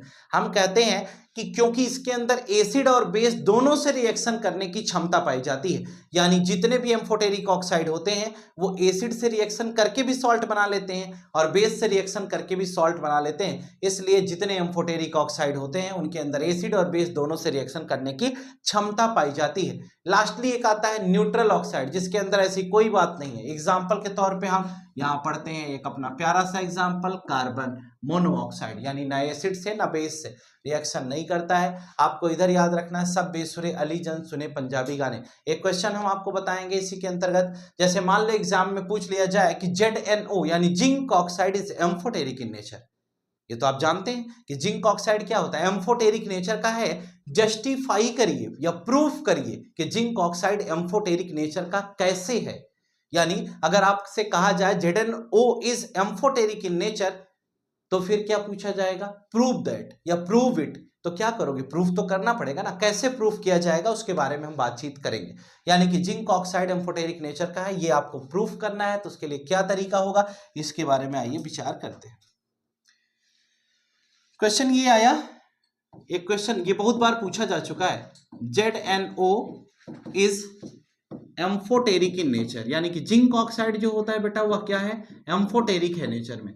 अगर ये क्वेश्चन आता है तो ये एम्फोटेरिक नेचर में क्यों है, अगर ये क्वेश्चन हम पूछ ले तो हम कहते हैं क्योंकि इसके अंदर एसिड और बेस दोनों से रिएक्शन करने की क्षमता है। कहें कैसे, जैसे ये ZnO है तो ये HCl यानी एसिड से भी रिएक्शन करके ZnCl2 प्लस HCl बना सकता है। दूसरे संदर्भ में ये कहा गया कि ये जिंक ऑक्साइड बेस से भी रिएक्शन कर लेता है और बेस से रिएक्शन करके NaOH यानी कॉस्टिक सोडा एक बेस है, इसके साथ रिएक्शन करके Na2ZnO2 बनाता है। ठीक है, और साथ में क्या बनाएगा, आपका कह सकते हो ये आपका H और O बनेगा तो H2O बना लेगा, यानी Na2ZnO2 बनाएगा। इसको हम क्या कहेंगे, इसको हम सोडियम जिंकेट के नाम से जानते हैं। क्या कहते हैं, सोडियम जिंकेट। और ये हमारा क्या हो जाएगा, जिंक क्लोराइड। आपको हम जानकारी के लिए बता दें कि यह क्वेश्चन यानी ये जो सेकंड वाला क्वेश्चन है ये बोर्ड में कई दफा पूछा गया, कई बार एग्जाम में आया और बड़ा प्यारा सा क्वेश्चन आता है, पूछता है कि what happened when zinc oxide is treated with caustic soda. कह लो, कहें कि जिंक ऑक्साइड को अगर हम कॉस्टिक सोडा के साथ ट्रीट करते हैं तो बताइए प्रोडक्ट क्या बनेगा। तो जिंक ऑक्साइड को जब कॉस्टिक सोडा मतलब NaOH यानी सोडियम हाइड्रोक्साइड दे देता तो एग्जामिनर को चला जाता क्या, नहीं, लेकिन वो घुमा के देता है, इसका कॉमन नेम पूछ लिया कि जिंक ऑक्साइड का ट्रीटमेंट जब हम कॉस्टिक सोडा के साथ करते हैं तो प्रोडक्ट क्या बनता है। ये क्वेश्चन इसमें कई बार एग्जाम में पूछा जा चुका है कि जिंक ऑक्साइड का कॉस्टिक सोडा के साथ क्या ट्रीटमेंट है, इसे हम समझ जाते हैं। ठीक है, तो ये सोडियम जिंकेट की हम बात करते हैं। सोडियम जिंकेट क्या होता है, कैसे होता है, वो हम समझते हैं। जैसे कहीं कहीं पर क्या होता है, जिंक का ट्रीटमेंट अगर NaOH के साथ होता है तो H2 गैस दिखाई जाती है। ये जिंक ऑक्साइड है जिस वजह से वाटर आपको लिखा गया, तो उसमें आपको घबराने की कोई जरूरत नहीं है। ये हमारा रिएक्शन हो गया, इसमें आपको कोई दिक्कत नहीं होनी चाहिए। उम्मीद करता हूं कि बात आपको समझ में आ गई होगी। ये आपकी केमिकल प्रॉपर्टीज यानी इसके अंतर्गत हमारी समाप्त हो गई, यानी कि ओवरऑल हमारे पास जो भी केमिकल प्रॉपर्टीज थी वो हमारा पूरा का पूरा क्लियर हो गया। अब हमारे पास जो सबसे मेन टॉपिक है वह है केमिकल बॉन्डिंग, यानी अगला विषय है केमिकल बॉन्डिंग। अब हम उसके बारे में बातचीत करेंगे। इसी क्लास में हम केमिकल बॉन्डिंग स्टार्ट करते हैं, तो चलिए अब देखेंगे क्या होती है केमिकल बॉन्डिंग, उसके बारे में आपको पढ़ा। चलिए देखते हैं, हम लोग बॉन्ड शुरू करेंगे बेटा, यानी कि हमारा टॉपिक है केमिकल प्रॉपर्टी के बाद हमारा नया टॉपिक है केमिकल बॉन्डिंग। यानी कि आज हमें बातचीत करनी है जिसका सेकंड पार्ट 1 आपका कंप्लीट हो गया, पार्ट 2 में हम प्रोसीड कर रहे हैं। यानी कि पार्ट 2 में हम क्या बात करने वाले हैं, जरा गौर करिएगा। यानी कि पार्ट 2 हमारा जो केमिकल बॉन्डिंग है इसके बारे में हम स्टार्टिंग करेंगे और बात करेंगे। एक बेहद ही अच्छा, जानदार, समझदार तरीके का टॉपिक है। आप पढ़ेंगे आपको अच्छा लगेगा। कुछ चीजें ऐसी हैं जो 9th क्लास में पढ़ के आए थे लेकिन यहाँ तक आते आते भूल भी गए होंगे, तो उसको भी हम आपको याद करा देंगे। लेकिन बॉन्ड चलते हैं, स्टार्ट करते हैं। सबसे पहली बात आती है बॉन्ड होता क्या है। ठीक है, एकदम थोड़ा स्पीड में पढ़ाऊंगा, गौर करिएगा, आपको समझ में आएगा, लेकिन ध्यान से सुने। बॉन्ड क्या होता है, सबसे पहला टॉपिक, बॉन्ड एक तरह का अट्रैक्शन है। क्या है, बॉन्ड एक तरह का अट्रैक्शन है बेटा, जो दो या दो से अधिक एलिमेंट्स के बीच में पाया जाता है। यानी कि bond is a type of attraction present between two और मोर देन टू एलिमेंट्स। इतनी तो बात समझ में आ गई होगी। लेकिन बॉन्ड सर बनता क्यों है, किसके बीच में बनता है, क्या एलिमेंट्स के बीच में बनता है, क्यों बनता है, स्टेबिलिटी के लिए बनता है, क्या बॉन्ड बनने से वो स्टेबल हो जाते हैं क्या, हाँ बॉन्ड बनने की वजह से उनमें स्टेबिलिटी आती है और कंपाउंड का ब्रेकडाउन बंद हो जाता है। यानी कि बॉन्ड हमेशा हमेशा हम इसलिए बनाते हैं जिसकी वजह से स्टेबल हो जाए, कंपाउंड का फॉर्मेशन अच्छे से हो, हर एलिमेंट के अंदर ऑक्टेट रूल का फॉर्मेशन हो जाए, इसीलिए बॉन्ड बनाया जाता है। यानी कि जो रिएक्शन में पार्टिसिपेट करते हैं यानी जो रिएक्टेंट होते हैं वो स्टेबल नहीं होते, क्या नहीं होते, तभी तो बॉन्डिंग में आते हैं, नहीं होते जिनका अंदर ऑक्टेट रूल का फॉर्मेशन नहीं है, यानी जो ऑक्टेट को कंप्लीट नहीं कर पाए हैं वो ऑक्टेट को कंप्लीट करने के लिए ही बॉन्ड बनाते हैं जिससे वो स्टेबल हो जाए। कहते हैं अच्छा ठीक है, इसका मतलब सर क्या केमिकल रिएक्शन भी इसीलिए होता है क्या, हाँ केमिकल रिएक्शन भी इसीलिए होता है जब दो या दो से अधिक एलिमेंट्स को आपस में मिलाते हैं तो वो दोनों मिल करके एक नया कंपाउंड बनाते हैं, जिसकी वजह से नए कंपाउंड में एक नया बॉन्ड पाते हैं जिसकी वजह से वो स्टेबल हो जाते हैं। इसीलिए हर कोई एलिमेंट जो नोबल गैस नहीं है वो आपस में मिलकर बॉन्ड बनाते हैं। तो बॉन्ड बनाने की जो पूरी प्रक्रिया है वो इसी पर आधारित है। हमारे सिलेबस में बॉन्ड के रिस्पेक्ट में क्या बातें हैं जरा गौर करिएगा, हम बहुत डिटेल में नहीं जाएंगे, जितना हमें काम है अभी बॉन्ड से रिलेटेड उतना ही हम पढ़ेंगे। तो देखते हैं बॉन्ड का ये कॉन्सेप्ट क्या है। बेटा बॉन्ड हमारे यहाँ तीन प्रकार के पाए जाते हैं, एक हमारे यहाँ आयोनिक बॉन्ड होता है, दूसरा हमारे यहाँ कोवेलेंट होता है और तीसरा बॉन्ड हमारे यहाँ कोऑर्डिनेट है। आपके सिलेबस में कोऑर्डिनेट नहीं है, आयोनिक और कोवेलेंट ही दिया गया है, घबराने का कोई विषय नहीं है, तीनों हम आपको पढ़ा देंगे। एक आयोनिक है, दूसरा कोवेलेंट बॉन्ड है और तीसरा हमारे अंदर कोऑर्डिनेट बॉन्ड का कॉन्सेप्ट है, यानी कि हमारे सिलेबस में तीनों बॉन्ड प्रेजेंट है। अब जरा गौर करिएगा, ये आयोनिक बॉन्ड का नाम ही आयंस से समझ में आता है, ठीक है।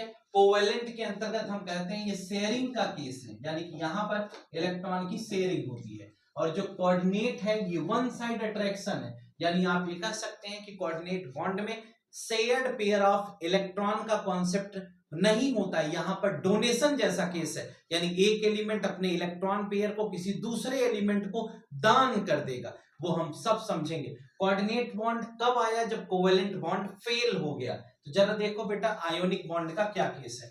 आयोनिक बॉन्ड हमेशा आयंस की वजह से बनता है, आयंस में दो आयन की बात करते हैं, एक कैटायन होता है एक एनायन होता है।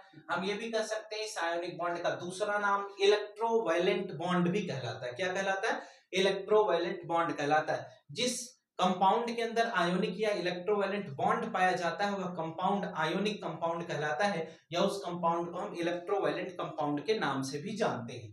हमने कहा कि अगर हम आयंस के अंतर्गत पढ़ते हैं कैटायन और एनायन पाए जाते हैं, हम ये भी कह सकते हैं कि आयोनिक बॉन्ड हमेशा कैटायन एनायन के बीच में बनता है, इलेक्ट्रो पॉजिटिव और इलेक्ट्रोनेगेटिव एलिमेंट के बीच में बनता है, मेटल और नॉन मेटल के बीच में बनता है। क्यों, क्योंकि मेटल इलेक्ट्रॉन को देता है, नॉन मेटल इलेक्ट्रॉन को लेता है, जिसकी वजह से आपस में दोनों मिलकर एक नया बॉन्ड बना लेता है, उसी को हम आयोनिक बॉन्ड कहते हैं। आयोनिक बॉन्ड हमेशा कैटायन एनायन के बीच में पाया जाता है, आयोनिक बॉन्ड हमेशा इलेक्ट्रो पॉजिटिव इलेक्ट्रोनेगेटिव एलिमेंट के बीच में पाया जाता है, आयोनिक बॉन्ड हमेशा मेटल नॉन मेटल के बीच में पाया जाता है। आयोनिक बॉन्ड के अंदर बेटा सबसे खास बात यह है कि आयोनिक बॉन्ड के अंदर इलेक्ट्रॉन का ट्रांसफर होता है, ध्यान से सुनना, आयोनिक बॉन्ड के अंदर क्या होता है, इलेक्ट्रॉन का ट्रांसफर होता है। यानी कि अगर हम कभी भी आयोनिक बॉन्ड के कॉन्सेप्ट की बात करते हैं तो उसमें इलेक्ट्रॉन का ट्रांसफर होता है, शेयरिंग ऑफ इलेक्ट्रॉन नहीं होती, एक एटम इलेक्ट्रॉन को देता है और दूसरा एटम इलेक्ट्रॉन को क्या कर लेता है, ले लेता है। लेने वाला कौन है, नॉन मेटल है, यानी कि जिसको इलेक्ट्रॉन चाहिए वो हमारा नॉन मेटल होता है, और जो इलेक्ट्रॉन देता है वो क्या कहलाता है, मेटल कहलाता है। यानी मेटल हमेशा इलेक्ट्रॉन लूज करता है, नॉन मेटल हमेशा इलेक्ट्रॉन गेन करता है। ऐसा क्यों ये करते हैं, क्योंकि मेटल के अंदर इलेक्ट्रो पॉजिटिव कैरेक्टर पाया जाता है, नॉन मेटल के अंदर इलेक्ट्रोनेगेटिव कैरेक्टर पाया जाता है। इलेक्ट्रोपॉजिटिविटी की वजह से मेटल इलेक्ट्रॉन को लूज कर देता है, इलेक्ट्रोनेगेटिविटी की वजह से मेटल नॉन मेटल से इलेक्ट्रॉन को गेन करते हैं, इसीलिए यह बॉन्ड मेटल और नॉन मेटल के अंतर्गत पाया जाता है। एक एग्जांपल के द्वारा हम आपको आयोनिक बॉन्ड की ये व्यथा सुनाते हैं। आपको पता होगा कि सोडियम और क्लोरीन के बारे में, इनकी साइज में 3 सेल है, यानी सोडियम में भी 3 सेल है, क्लोरीन में भी 3 सेल। आपको पता है कि सोडियम का इलेक्ट्रॉनिक कॉन्फ़िगरेशन 281 है और क्लोरीन का इलेक्ट्रॉनिक कॉन्फ़िगरेशन 287 है, यानी कि सोडियम के आउटर मोस्ट सेल में 1 इलेक्ट्रॉन है, क्लोरीन के आउटर मोस्ट सेल में 7 इलेक्ट्रॉन है। Number of electron present in the outer most shell के बेसिस पर भी हम ये कह सकते हैं कि ये मेटल है, ये नॉन मेटल है। मेटल की ये क्षमता है कि मेटल इलेक्ट्रॉन को लूज करेगा, नॉन मेटल की टेंडेंसी है वह इलेक्ट्रॉन को गेन करेगा। किसी ने पूछा सोडियम इलेक्ट्रॉन को लूज ही क्यों करेगा? क्योंकि सोडियम की वैलेंस इलेक्ट्रॉन 1 है और यह एक इलेक्ट्रॉन की वजह से ही ऑक्टेट रूल को फुलफिल नहीं कर पा रहा है, जिसकी वजह से सोडियम अपना एक इलेक्ट्रॉन लूज करेगा। क्लोरीन एक इलेक्ट्रॉन गेन करेगा क्या? हाँ, क्लोरीन के वैलेंस इलेक्ट्रॉन 7 है, क्लोरीन को एक इलेक्ट्रॉन की जरूरत है, जिसकी वजह से यह क्लोरीन एक इलेक्ट्रॉन को गेन करता है। यानी सोडियम अपने एक इलेक्ट्रॉन को लूज करता है और क्लोरीन अपने एक इलेक्ट्रॉन को गेन करता है। सोडियम जब अपने एक इलेक्ट्रॉन को लूज करता है तो इसकी खोपड़ी पे पॉजिटिव चार्ज आता है, क्लोरीन जो गेन करता है इसकी खोपड़ी पे नेगेटिव चार्ज आता है। प्लस माइनस के बीच में एक प्लस और माइनस के बीच में यानी पॉजिटिव और नेगेटिव चार्ज के बीच में एक इलेक्ट्रोस्टैटिक अट्रैक्शन पाया जाता है जो कि आयोनिक बॉन्ड कहलाता है। यही बात सोडियम और क्लोरीन अपने एग्जाम्पल में सदैव बताता है। इसीलिए सोडियम क्लोराइड नाम का एक कंपाउंड बन जाता है जो आयोनिक कंपाउंड के नाम से मार्केट में जाना जाता है और सोडियम क्लोराइड एक आयोनिक कंपाउंड कहलाता है। इसी बात पे हम सोडियम क्लोराइड से आगे की तरफ बढ़ते हुए हम कहते हैं क्या मैग्नीशियम क्लोराइड के अंदर ऐसा ही कुछ आता है? क्या हमें आप सर इसे भी पढ़ाएंगे? हाँ बच्चे, मैं आपको मैग्नीशियम की भी बात बताऊंगा। मैग्नीशियम का क्लोरीन से क्या चक्कर है यह भी हम आपको समझाऊंगा। जरा ये बात आप इधर देखिए। मैग्नीशियम के वैलेंस इलेक्ट्रॉन 2, मैग्नीशियम की वैलेंसी 2 पाई जाती है। क्लोरीन के वैलेंस इलेक्ट्रॉन 7, क्लोरीन के वैलेंस इलेक्ट्रॉन 7 दिखाई दे रहे हैं। मैग्नीशियम अपने दोनों इलेक्ट्रॉन को लूज करने की क्षमता रखता है। क्लोरीन दोनों क्लोरीन एक एक इलेक्ट्रॉन को गेन करने की क्षमता रखते हैं, जिसकी वजह से मैग्नीशियम अपना इलेक्ट्रॉन इधर दे जाता है, इधर से इधर दे जाता है। ऐसी केस में मैग्नीशियम 2 इलेक्ट्रॉन को लूज करता है, जिसकी वजह से मैग्नीशियम के ऊपर 2 पॉजिटिव चार्ज आता है। क्लोरीन एक इलेक्ट्रॉन इधर से पाता है, एक क्लोरीन इधर से इलेक्ट्रॉन पाता है। एक प्लस इसका एक माइनस के साथ न्यूट्रलाइज हो जाता है, इसका एक प्लस इसके माइनस के साथ न्यूट्रलाइज हो जाता है। इसीलिए प्रोडक्ट के रूप में MgCl2 आता है।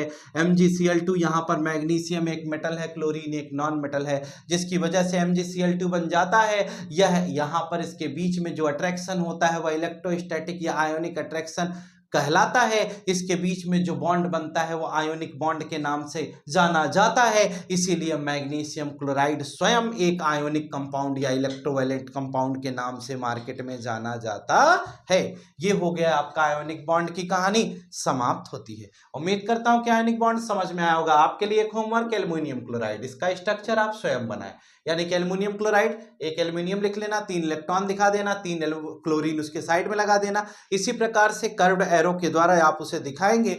अगर सीधी एरो बना दिए तो ये लफड़ा हो जाएगा, इसका ध्यान रखना बेटा। यहाँ मतलब शौक से नहीं बनाया हूँ, अच्छा लगने के लिए नहीं बनाया हूँ। इस एरो का बड़ा रोल है, यानी कि यहाँ इलेक्ट्रॉन ट्रांसफर ऑफ इलेक्ट्रॉन को हम हमेशा कर्व एरो से ही दिखाते हैं। स्ट्रेट एरो बना दोगे तो कोऑर्डिनेशन बॉन्ड हो जाए, कोऑर्डिनेट बॉन्ड हो जाएगा, वह कोऑर्डिनेटेड कंपाउंड के अंतर्गत आएगा। इसलिए इस बात को आपको ध्यान में रखना होगा। चलिए ये बॉन्ड खत्म करते हुए हम आयोनिक से कोवेलेंट की तरफ मूव करते हैं और देखते हैं कि कोवेलेंट बॉन्ड के अंतर्गत क्या कॉन्सेप्ट होगा, कैसे इसको पढ़ पाएंगे।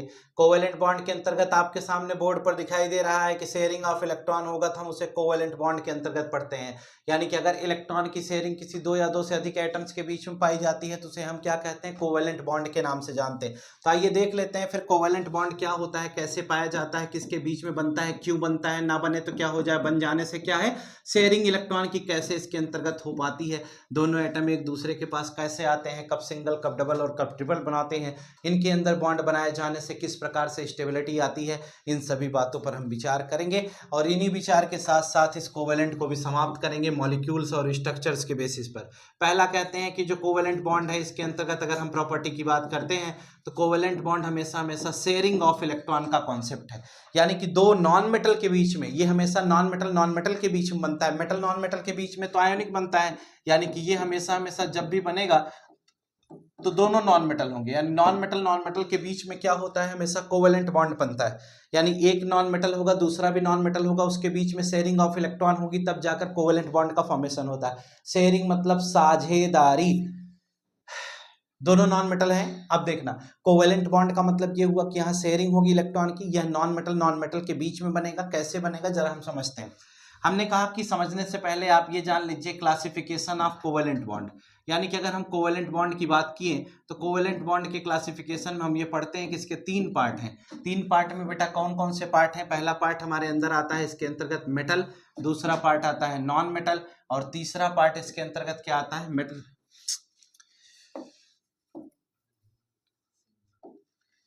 देखो, पहला पार्ट आता है इसके अंतर्गत सिंगल बॉन्ड, दूसरा पार्ट आता है इसके अंतर्गत डबल बॉन्ड, और तीसरा पार्ट आता है इसके अंतर्गत ट्रिपल बॉन्ड। यानी कि हमारे पास 3 बॉन्ड का केस है, एक सिंगल है, एक डबल है, एक ट्रिपल है। तो सिंगल बॉन्ड क्या होता है, डबल बॉन्ड क्या होता है, ट्रिपल बॉन्ड क्या होता है, इसी के बारे में हम बातचीत करते हैं। यानी कहा गया कि जब शेयर्ड पेयर ऑफ इलेक्ट्रॉन की बात करेंगे, यानी 2 एटम हमें दिए गए, दोनों एटम में अगर एक एक इलेक्ट्रॉन की शेयरिंग हो रही है तो उसे हम सिंगल कोवेलेंट बॉन्ड कहते हैं। 2-2 इलेक्ट्रॉन की होगी तो डबल, 3-3 इलेक्ट्रॉन की होगी तो ट्रिपल। जैसे ये क्लोरीन है, ये क्लोरीन है, 2 2 4 2 6 1 7, 2 2 4 2 6 1 7। इस क्लोरीन को एक इलेक्ट्रॉन की जरूरत है ऑक्टेट के लिए, इसको भी एक इलेक्ट्रॉन की जरूरत है ऑक्टेट के लिए। तो ये क्लोरीन क्या करता है, इसके इलेक्ट्रॉन को अपनी तरफ ले लेता है, ये वाला इसके को ले लेता है, ठीक है। लेकिन ये लेकर किसी तरफ जाएंगे नहीं, बीचों बीच रहते हैं। यानी कि क्लोरीन क्लोरीन सिंगल बॉन्ड बना लिया, एक एक इलेक्ट्रॉन की शेयरिंग हो रही है। ये जो शेयर्ड पेयर ऑफ इलेक्ट्रॉन है ये बीचों बीच रहता है। इस प्रकार से Cl2 मॉलिक्यूल का फॉर्मेशन हुआ। यानी कि क्लोरीन के 2 एटम आपस में इस तरह से बॉन्डिंग कंडीशन में आए तो Cl2 मॉलिक्यूल का फॉर्मेशन करते हैं, जिससे हम क्लोरीन कहते हैं। डबल बॉन्ड की अगर हम बात करते हैं तो O2 का एग्जांपल लेते हैं, ऑक्सीजन ऑक्सीजन, 2 2 4 2 6, 2 2 4 2 6। अब हम कहते हैं ये इसके साथ चला जाएगा और ये हमारा इसके साथ चला जाएगा। इस प्रकार से O2 का फॉर्मेशन हो जाएगा। तो ऑक्सीजन हमारा डबल बॉन्ड ऑक्सीजन बनता है, क्या बनेगा, और O डबल बॉन्ड O। तो ऑक्सीजन का ऐसा केस होता है, तो इसे हम क्या कहते हैं, डबल बॉन्ड के अंतर्गत पढ़ते हैं। आप देखिए इसमें 2 2 4 2 6 2 8, 2 2 4 2 6 2 8, यानी कि ये भी ऑक्टेट दोनों बना लिया। ट्रिपल बॉन्ड के अंतर्गत बेटा N2 का एग्जाम्पल हम पढ़ते हैं, यानी कि नाइट्रोजन ट्रिपल बॉन्ड, नाइट्रोजन के बारे में बात करेंगे। नाइट्रोजन के वैलेंस इलेक्ट्रॉन 3 है, 2 ये 2 ये, ठीक है। अब क्या होगा इसके अंतर्गत, ये आपका ऐसे ऑक्टेट बनाएगा और ये आपका ऐसे ऑक्टेट बनाएगा। इस प्रकार से N ट्रिपल बॉन्ड N पाया जाएगा। और अगर N ट्रिपल बॉन्ड इस प्रकार से आता है तो इसी को हम क्या कहते हैं बच्चे, इसी को हम N2 मॉलिक्यूल के नाम से जानते हैं, इसी को हम डाई नाइट्रोजन कहते हैं। तो N2 भी आपको दिखाई दे गया। यानी कि हम सिंगल डबल और ट्रिपल बॉन्ड के बारे में बातचीत कर चुके हैं। उम्मीद करता हूं कि बात आपको समझ में आई होगी। आइए कुछ कंपाउंड्स के स्ट्रक्चर के बारे में बात करते हैं और कंपाउंड का स्ट्रक्चर पढ़ते हैं। सपोज करो बेटा अगर H2O आपको दे दिया जाए और कहा जाए इसका स्ट्रक्चर बनाइए, तो देखो जो सबसे कम मात्रा में होगा, यानी जिसका नंबर कम होता है, जिसके इलेक्ट्रॉन, जिसके वैलेंस इलेक्ट्रॉन ज्यादा है और नंबर कम है, वही हमेशा सेंट्रल एटम होता है। ये ऑक्सीजन हो गया, ऑक्सीजन के पास हम देख पा रहे हैं कि वैलेंस इलेक्ट्रॉन कितने हैं, 6, और ये हमारा एक हाइड्रोजन हो गया, ये हमारा एक हाइड्रोजन हो गया। हम कहते हैं ये कुछ इस प्रकार से दिया गया, ये हाइड्रोजन हमारा क्या हो गया, डुप्लेट बना लिया, ये हाइड्रोजन भी हमारा क्या बना लिया, डुप्लेट बना लिया, ये ऑक्सीजन हमारा क्या बनाया बेटा, ऑक्टेट बना लिया। इस प्रकार से H2O हो गया। अगर हम कहते हैं ऐसे CO2 हो जाए तो हम कहते हैं ये कार्बन होगा, कार्बन के वैलेंस इलेक्ट्रॉन कितने होते हैं, 4। ऑक्सीजन ये हो गया, ऑक्सीजन के वैलेंस इलेक्ट्रॉन कितने हैं, 6। ऑक्सीजन ये हो गया, इसके वैलेंस इलेक्ट्रॉन कितने हैं, 6। यहाँ से हमने कहा कि ये बन गया, यहाँ से हमने कहा ये बन गया, यहाँ से हमने कहा ये बन गया। यानी कि हम देख पा रहे हैं कि यहाँ पर डुप्लेट और ऑक्टेट का कुछ इस प्रकार से कॉन्सेप्ट बनता जा रहा है। C डबल बॉन्ड O हो गया और ये C डबल बॉन्ड O हो गया। H2O में क्या हो जाएगा, हाइड्रोजन दोनों तरफ सिंगल बॉन्ड से कनेक्टेड हो गया। ये 2 स्ट्रक्चर आपके सामने दिखाई दिए। कहते हैं अगर इसी तरह से NH3 बनाना हो तो अमोनिया, कहते हैं कुछ नहीं, नाइट्रोजन ये हो गया, 1 2 3 4 5, वैलेंस इलेक्ट्रॉन कितने हैं नाइट्रोजन में, 5।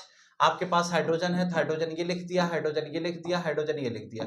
यहाँ से आपने इलेक्ट्रॉन रख दिया, ये देखिए, ये देखिए, ये देखिए, ठीक है। और ये देखिए, ये इस प्रकार से NH3 बन गया, यानी अमोनिया का फॉर्मेशन होता होगा। हम कहते हैं H2S अगर हमें बनाना है तो क्या करेंगे, सल्फर को बीच में रख देंगे और क्या करेंगे, ये देखिए, ये हाइड्रोजन लगाइए, ये बन गया, ये बन गया, ये बन गया, इसको ले अंदर कर लो। इस प्रकार से आप H2S बना सकते हो। यानी किसी भी स्ट्रक्चर को बनाना है तो आप इस प्रकार से स्ट्रक्चर बना सकते हैं। NH3 के अंतर्गत अगर हम इस तरह से स्ट्रक्चरल फॉर्म की बात करेंगे तो ऐसे हो जाएगा। H2S के अंतर्गत स्ट्रक्चरल फॉर्म की बात करेंगे तो ऐसे हो जाएगा। ये जो इलेक्ट्रॉन्स नॉन बॉन्डेड जो इलेक्ट्रॉन पेयर होते हैं उसे लोन पेयर कहते हैं। ध्यान से सुनना, लोन पेयर, LONEPAR, इसका PAIR, इसका मतलब लोन पेयर का मतलब क्या होता है, जो इलेक्ट्रॉन बॉन्डिंग में पार्टिसिपेट नहीं कर रहे हैं, यानी कि नॉन बॉन्डेड इलेक्ट्रॉन पेयर को हम लोन पेयर के नाम से जानते हैं, यानी कि नॉन बॉन्डेड इलेक्ट्रॉन पेयर हमारा लोन पेयर के नाम से जाना जाता है। इस प्रकार से हम इसको समझ सकते हैं। अब हम कहते हैं जैसे मान लो कोई बड़ा कंपाउंड हमको दे दिया जाए तो उसको हम क्या करेंगे। बड़े कंपाउंड के अंतर्गत बेटा जैसे हमने नॉन बॉन्डेड इलेक्ट्रॉन पेयर का कॉन्सेप्ट अभी आपको समझा दिया कि इसे लोन पेयर कहते हैं, और जो बॉन्डेड इलेक्ट्रॉन पेयर होते हैं उसे क्या कहते हैं, उसे हम बॉन्ड पेयर कहते हैं। एक बॉन्ड पेयर में 2 इलेक्ट्रॉन होते हैं और एक लोन पेयर में भी 2 इलेक्ट्रॉन होते हैं। बस बॉन्ड पेयर के अंदर जो इलेक्ट्रॉन होते हैं वो बॉन्डिंग में होती है, और लोन पेयर के अंतर्गत जो इलेक्ट्रॉन होते हैं वो नॉन बॉन्डेड होते हैं, यानी वो बॉन्डिंग में नहीं होते। इस प्रकार से हम लोन पेयर और बॉन्ड पेयर को समझते हुए आगे की तरफ प्रोसीड करते हैं। अगली बात हम क्या करेंगे, जरा गौर करिएगा। अगली बात हमने कहा एक बड़ा कंपाउंड हमें दिया गया H2SO4, कहते हैं इसको बनाना है तो क्या करेंगे। हमने कहा सल्फर को बीच में रख देंगे, 2 2 4 5 6, ठीक है।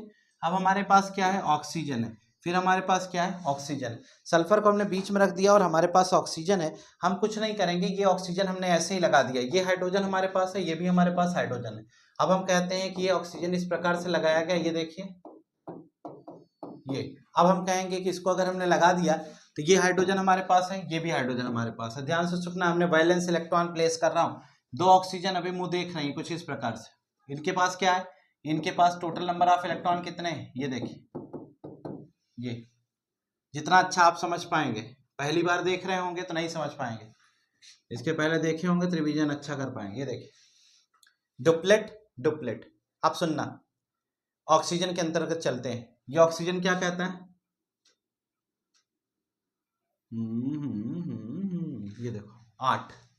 इस ऑक्सीजन के पास चलो, ये 8, ठीक है। सल्फर के पास आओ, ये देखो सल्फर भी 8 हो गया। और ये दोनों कहाँ जाएंगे, लफड़ा हो गया एक्सेस में। कहते हैं जितनी हमारी हिम्मत होनी चाहिए उतने ही बॉन्ड बनाने चाहिए था ना। सल्फर ने कहा कि हम सबसे जुड़ेंगे। अरे यार कैसे सबसे जुड़ोगे, तुम्हारे पास क्षमता है 2 बॉन्ड बनाने की। सर आपको कैसे पता चल जाता है किसके पास कितनी क्षमता है बॉन्ड बनाने की। अरे जिसकी जितनी वैलेंसी होगी, वैलेंसी का मतलब क्या पढ़ते हो, combining capacity of any atom to form bond is known as valency, यानी कंबाइनिंग कैपेसिटी मतलब जुड़ने की क्षमता। तो इसमें 2 ही तो बॉन्ड बनाने की क्षमता थी। अब सल्फर बेचारा दोनों ऑक्सीजन से बॉन्ड बना चुका है, उसी दौरान ये ऑक्सीजन दोनों आ गई। अब ये ऑक्सीजन कही कि सल्फर तुम मुझे छोड़कर जा नहीं सकते, इसने कहा कि तुम भी मुझे छोड़कर नहीं जा सकते। अब सल्फर बेचारा आश्चर्य में पड़ गया। उधर नील्स बोर इनके पिताजी थे, उन्होंने रूल बनाया था, वो कहे बेटा सल्फर तुम ऑक्टेट से बाहर जा नहीं सकते, तुम 8 से ज्यादा इलेक्ट्रॉन अपनी सेल में रख नहीं पाओगे, चाहे तुम जो भी कर लो तुम 2 बॉन्ड से ज्यादा नहीं बनाओगे। पिता की भी बात सल्फर मान रहे हैं, नील्स बोर की बात माने, और ये दोनों कह रहे हैं अगर हमसे बॉन्ड बनाओगे नहीं तो हम निपट जाएंगे, फांसी लगा लेंगे। ऑक्सीजन के तो यार लफड़ा हो गया, अब क्या करें। अब ऑक्सीजन ने क्या किया, ऑक्सीजन सल्फर से बॉन्ड बनाने की जिद में लगा हुआ है और सल्फर बॉन्ड बनाना नहीं चाहता। तो ऐसी दशा में क्या होता है, फिर बाद में मजबूरन सल्फर को बॉन्ड इससे बनाना पड़ा, अपनी ऑक्टेट को एक्सपेंड कराना पड़ा, और यहां से जब इसको बॉन्ड बनाया तो ये क्या किया, डबल बॉन्ड यहां से बना लिया इसके साथ, ये भी इसके साथ क्या बना है, डबल बॉन्ड इसके साथ भी बना लिया। अब जरा देखना, जब डबल बॉन्ड बनाया तो ये तो स्टेबल हो गया, ये भी स्टेबल हो गया, लेकिन इस बॉन्ड की वजह से, ये जो बॉन्ड बना है इसकी वजह से क्या हुआ, इसकी वजह से हुआ ये कि सल्फर डबल बॉन्ड तो ऑक्सीजन के साथ ऊपर भी बना लिया, डबल नीचे भी बना लिया, लेकिन लफड़ा कहां हो गया, लफड़ा इस विषय पर हो गया कि इस सल्फर के जहां 8 होने चाहिए थे ऑक्टेट का केस, वहां ये सल्फर इस समय 12 इलेक्ट्रॉन रख चुका है। क्यों, क्योंकि अब सल्फर में ये पूरा काउंट होगा ना, ये वाला अगर ये पूरा काउंट होगा तो कितने हो गए, सल्फर में 12 हो गए, यानी कि अब सल्फर ऐसा हो गया, देखो अब इसमें बहुत खिचड़ी हो गई है, ऐसे हो गया सल्फर। हर एक बॉन्ड में कितना है, 2 इलेक्ट्रॉन है, तो 2 2 4 2 6 2 8 2 10 2 12, सल्फर के पास कितने हो गए, 12। सल्फर ऑक्सीजन को स्टेबल करने के चक्कर में खुद अनस्टेबल हो गया। अब यहीं से जाकर बेटा कोऑर्डिनेट बॉन्ड का जन्म हुआ, यही ऑक्टेट रूल का है। क्या हो गया, ड्रॉबैक, यानी ऑक्टेट में कहते हैं कि आउटर मोस्ट में 8 होने चाहिए, उससे ज्यादा हो गया तो यह ऑक्टेट रूल का ड्रॉबैक होगा। और यहीं से किसका जन्म हुआ? कोऑर्डिनेट बॉन्ड का। वो कैसे? तब कोऑर्डिनेट बॉन्ड आया और उसने ये बताया कि जब कहीं ऐसी सिचुएशन आ जाए तो तुम दोनों इलेक्ट्रॉन पेयर क्या करोगे, ये इलेक्ट्रॉन और ये इलेक्ट्रॉन, इनके पास एक एक इलेक्ट्रॉन पेयर था, ये ऑक्सीजन थी, ये ऑक्सीजन थी, 2 2 4 2 6, 2 2 4 2 6, ठीक है। तो ये इलेक्ट्रॉन पेयर तुम इसको डोनेट कर दो, ये भी दे दिया। कहते हैं ऐसे में ये ऑक्सीजन में 8 हो गया, इस ऑक्सीजन में भी क्या हो गया? 8 हो गया। और ये सल्फर में तुम्हारे अंदर कितना रहेगा? तुम्हारे अंदर भी 8 हो गया। तो इस प्रकार से तुम स्टेबल हो जाओगे। तो कहा गया जब कोवेलेंट कंपाउंड बने और कोवेलेंट कंपाउंड में स्टेबिलिटी नहीं आई तब जाकर कोऑर्डिनेट बॉन्ड का कॉन्सेप्ट आया। तो कोऑर्डिनेट बॉन्ड के जितने भी कंपाउंड होते हैं वो कैसे बनाए जाते हैं, अगर हम इसके बारे में आपसे बात करें तो हम ये चीज आपको समझा दिए कि कोऑर्डिनेट कंपाउंड को हम कैसे बनाते हैं। तो कोऑर्डिनेट कंपाउंड को बनाने का यह एक शानदार और आसान सा ट्रिक था। एक छोटा सा एग्जांपल और आप देखिए, अगर हम कहते हैं मान लो इसी क्वेश्चन में H3PO3 हम आपको दे दें, ठीक है, H3PO3, अगर हम H3PO3 का स्ट्रक्चर बनाने को दे दें तो आप बना लेंगे, क्योंकि phosphorus oxygen oxygen oxygen hydrogen hydrogen hydrogen, ये देखिए single single single single single single. Phosphorus maximum कितने बॉन्ड बना सकता है? 3 बॉन्ड बना सकता है, 3 बना लिया, H3PO3 हो गया। लेकिन किसी ने कहा सर H3PO3 नहीं, H3PO4, तो फिर ये ऑक्सीजन है, फिर वही कहानी। अब ऑक्सीजन जिद करेगा कि फास्फोरस मेरे साथ डबल बॉन्ड बनाओ, लेकिन फास्फोरस 3 से ज्यादा तो बना नहीं सकता, तब बेटा ये इलेक्ट्रॉन इसको ऐसे ट्रांसफर कर देता है। तो ऐसी केस में क्या हो जाएगा? इसी को हम क्या कहते हैं? कोऑर्डिनेट बॉन्ड कहते हैं। अब इसमें कितना हो गया? 8, लेकिन ये जो दोनों दिया है ये इसमें भी गिना जाएगा और इसमें भी गिना जाएगा। तो ये देखो ये भी 8 और वो भी 8। तो हम कह सकते हैं कि ये कोऑर्डिनेट बॉन्ड का कुछ ऐसा कॉन्सेप्ट होता है, यानी कि इलेक्ट्रॉन पेयर ट्रांसफर करने की जो कहानी समझाई गई वो हम इस प्रकार से पढ़ पाते हैं। H3PO4 का क्या केस है। अब हमारे सामने एक छोटा सा सवाल इसके बाद और है, यानी कि केमिकल बॉन्डिंग हमारा जो था इसके अंतर्गत हमने आयोनिक, कोवेलेंट और कोऑर्डिनेट बॉन्ड का कॉन्सेप्ट समझ लिया, कैसे बॉन्ड बनेगा, क्या क्या होगा कंपाउंड। इसके बाद हम कहते हैं केमिकल बॉन्डिंग जो इसका पार्ट 2 था वह समाप्त हो गया, यानी कि पार्ट 1 और पार्ट 2 हम लोग कंप्लीट कर चुके हैं। हम बात करेंगे पार्ट 3 के बारे में। पार्ट 3 जो हमारा है वो मेटलर्जी है, ठीक है। कम समय में मेटलर्जी को निपटाएंगे और पूरा चैप्टर एक ही झटके में आपको पढ़ाएंगे। तो देखिए इस मेटलर्जी के बारे में हम आपको क्या बताएंगे और क्या आप हमारी बात बताई हुई समझ पाएंगे। तो आइए मेटलर्जी का कॉन्सेप्ट अब हम आपको पढ़ाएंगे। मेटलर्जी क्या होती है, अगर हम इसके बारे में बात करते हैं तो मेटलर्जी में हम ये पढ़ते हैं, मेटलर्जी का एक कॉन्सेप्ट है जो अभी आज पहली बार आया है, यानी कि ओर के अंदर से मेटल को ऑब्टेन या मिनरल्स को ऑब्टेन करने की जो प्रक्रिया होती है उसी को मेटलर्जी कहते हैं। यानी मेटलर्जी एक ऐसी प्रोसेस है जिसके द्वारा हम किसी ओर से उसके मेटल को ऑब्टेन कर पाते हैं, यानी किसी ओर से उसके मेटल को ऑब्टेन करने की इस प्रक्रिया को हम मेटलर्जी नाम से जानते हैं। मेटलर्जी एक प्रोसेस है जिससे हम ओर के द्वारा मिनरल्स को ऑब्टेन करने का जो कार्यक्रम है वही मेटलर्जी कहलाता है, यानी आइसोलेशन ऑफ एलिमेंट्स के अंतर्गत बातचीत की जाती है। आइए बहुत जोरदार तरीके से आपको समझाएंगे एक ही झटके में मेटलर्जी क्या होती है। हमने कहा अगर हम मेटलर्जी के कॉन्सेप्ट के बारे में बात करें बेटा तो मेटलर्जी का मतलब होता है, पहले तो हमें यह जानना पड़ेगा ओर क्या होती है, ठीक है। ओर से हम क्या निकालते हैं? मिनरल्स निकालते हैं, ठीक है। मिनरल से क्या मिलता है? मेटल मिलता है। ये हमारा प्रोसेस है। यानी कि और क्या है? हम कहते हैं मिनरल्स के साथ, यानी कि अगर मिनरल्स मतलब ढेर सारे अलग अलग एलिमेंट्स, वैल्यूएबल थिंग्स की बात करते हैं। अगर मिनरल्स की बात की जाए तो जहां पर इंप्योरिटी नहीं है, जहां पर हमारे काम की चीजें वैल्यूएबल थिंग्स होती हैं उसे हम मिनरल्स के अंतर्गत पढ़ते हैं। तो और क्या होता है? और का मतलब मिनरल्स प्लस गैंग। गैंग शब्द क्या होता है? गैंग का मतलब होता है इंप्योरिटी, यानी कि अगर हम कहते हैं कि अगर हमारे मिनरल्स के साथ में गैंग प्रेजेंट हो, इंप्योरिटी प्रेजेंट हो। इंप्योरिटी दो प्रकार की होती है, एक हायर ग्रेड की इंप्योरिटी होती है, एक लोअर ग्रेड की इंप्योरिटी होती है। चाहे हायर ग्रेड की इंप्योरिटी हो चाहे लोअर ग्रेड की इंप्योरिटी हो, अगर ये इंप्योरिटीज किसी भी मिनरल के साथ प्रेजेंट होंगी तो उसका नाम क्या होता है? ओर होता है। हम ओर से गैंग शब्द को बाहर करते हैं। जैसे लोग कहते हैं गैंग जा रही, किसकी गैंग? गुंडों की गैंग। गैंग शब्द हमेशा किसके लिए यूज किया जाता है बेटा? ये वर्ड यूज किया जाता है जहां पर खराबी होती है। तो वैसे ही हमारे यहां भी गैंग यूज किया जाता है, लेकिन हम कहते हैं गैंग। गैंग नहीं है, ये गैंग होता है, ठीक है। गैंग मतलब यह इम्प्योरिटी का नाम है, यानी कि हमारे ओर के अंदर जो अर्थ क्रस्ट से हम जो निकाल रहे हैं वह ओर है, उसमें ढेर सारे मिनरल्स हैं और साथ में गैंग भी है। गैंग मतलब इम्प्योरिटी है। तो सबसे पहली स्टेज में हम मिनरल से गैंग को सेपरेट कर लेते हैं। क्या करते हैं? गैंग को सेपरेट करते हैं, यानी कि जो भी हमें ओर दी गई उसमें से हम गैंग हटा देंगे तो क्या बचेगा? मिनरल। और मिनरल्स की जब हम रिफाइनिंग करते हैं, प्योरिफिकेशन करते हैं, तब हमें मेटल मिलता है। यानी कि हम ये कहेंगे how to obtain any element और मेटल फ्रॉम इट्स ओर, यानी किसी के ओर से उस मेटल या एलिमेंट को ऑब्टेन करने की इस प्रक्रिया पर हमें विचार करना है। तो आइए चलिए बात करते हैं कि हम क्लासिफिकेशन कैसे करेंगे, क्या क्या चीजें इसके अंतर्गत आएंगी, उन सभी विषयों पर एक एक करके बात करेंगे। हम कहते हैं कि जब हम ओर का कॉन्सेप्ट पढ़ते हैं तो सबसे पहले हमारे पास क्या होता है? कंसंट्रेशन एक टर्म होता है। पहला कंसंट्रेशन है, फिर आता है ये प्रोसेस की बात अगर हम करें मेटलर्जिकल प्रोसेस में, पहला पॉइंट है कंसंट्रेशन, दूसरा है आइसोलेशन और तीसरा है रिफाइनिंग। यानी कंसंट्रेशन, आइसोलेशन और रिफाइनिंग, ये तीन पार्ट हम डिस्कस करेंगे। जरा गौर करिएगा, पहले पार्ट में हम क्या डिस्कस करते हैं? कंसंट्रेशन, ठीक है, कंसंट्रेशन ऑफ ओर, ठीक है। दूसरे पार्ट में हम कहते हैं बेटा isolation of ore,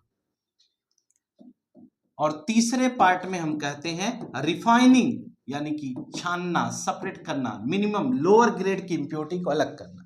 concentration of ore का मतलब क्या होता है? कंसंट्रेशन का मतलब होता है बेटा सबसे पहले तो जो भी हमें ओर दी जाए उसको क्रश कर ले, पीस ले, ठीक है। कोई भी ओर हम धरती में से निकाले उसको पहले पीस लेंगे तो वह कंसंट्रेशन के अंतर्गत है। कंसंट्रेशन ऑफ ओर में हम जो लोअर ग्रेड की इंप्योरिटी होती है उसे हटा देते हैं, ठीक है। लोअर नहीं, हायर ग्रेड की इंप्योरिटी, जैसे जितना धूल मिट्टी कंकड़ पत्थर जो भी डिजोल्व होने वाली चीजें हैं या फिर जो और मेथड से सेपरेट हो सकते हैं उसको हम कंसंट्रेशन में सेपरेट कर लेते हैं। इसके अंतर्गत पहली आती है हाइड्रोलिक वॉशिंग। क्या आती है? हाइड्रोलिक वॉशिंग, ठीक है। समय कम है इसलिए बहुत ज्यादा डिटेल में नहीं जाएंगे, लेकिन केवल नाम बता देते हैं आपको। दूसरा है फ्रोथ फ्लोटेशन। क्या होता है? Froth flotation. कहते हैं कि हाइड्रोलिक वॉशिंग हो गई, फ्रोथ फ्लोटेशन हो गया। फ्रोथ फ्लोटेशन के बाद हम क्या पढ़ते हैं? ग्रेविटी सेपरेशन मेथड होता है। लेकिन आप केवल ये याद रखिए कि एक हाइड्रोलिक वॉशिंग है, एक फ्रोथ फ्लोटेशन है, ठीक है। तो ये जो मेथड्स होते हैं, यानी जो यहाँ मेथड्स दिखाई दे रहे हैं, ये क्या करते हैं? किसी और के अंदर से हायर ग्रेड की इंप्योरिटी को अलग करते हैं। इसमें एक मैग्नेटिक सेपरेशन भी है, तो हम कहते हैं मैग्नेट के मेथड से हम मैग्नेटिक सब्सटेंस को अलग कर लेते हैं। यानी कि जो हायर ग्रेड की इंप्योरिटी है उसको हटाने का ये तीन मेथड होता है। यानी कि जैसे आपको क्रश्ड ओर दी गई, यानी ओर को पीस करके एक ठो डिब्बा में रखिए, ठीक है, गर्म पानी डालकर घोल बना दो, तो जितना भी मिट्टी उट्टी जो डिजोल्व होने वाली चीजें होंगी वह पानी के साथ मिल करके उसको फिर मिट्टी जो सॉल्यूशन होगा उसको बहा दो, तो क्या बचेगा? तुम्हारे पास मिनरल्स मिल जाएंगे। एक तरीका। मैग्नेटिक सेपरेशन क्या होता है? मैग्नेटिक सेपरेशन एक ऐसा केस है जैसे कोई भी आपने ओर निकाला, उसको पीस लिया, क्रश कर लिया, अब आप क्या करो? उसमें मैग्नेट डाल करके देख लो, ठीक है। वैसे तो हम पुल्ली पर ओर को डालते हैं, फिर वो चलती रहती है पट्टा, उस पे उस बेसिस पे हम करते हैं, लेकिन हम एक सिंपल ट्रिक में बताएं तो हम ये कह सकते हैं कि मैग्नेटिक सब्सटेंस को सेपरेट करने के लिए हम इसका यूज करते हैं। फ्रोथ फ्लोटेशन सल्फर की ओर को सेपरेट करने के लिए यूज किया जाता है। तो ये पूरा तीन प्रोसेस हो गया, ठीक है। आइसोलेशन मतलब फिर उसको हम क्या करेंगे? और अच्छे से प्योरीफाई करेंगे और हम मेटल को ऑब्टेन करते हैं। रिफाइनिंग एक ऐसी प्रोसेस होती है जो लास्ट नंबर पे आती है। आइए एक एक करके डिस्कस करेंगे इसके बारे में।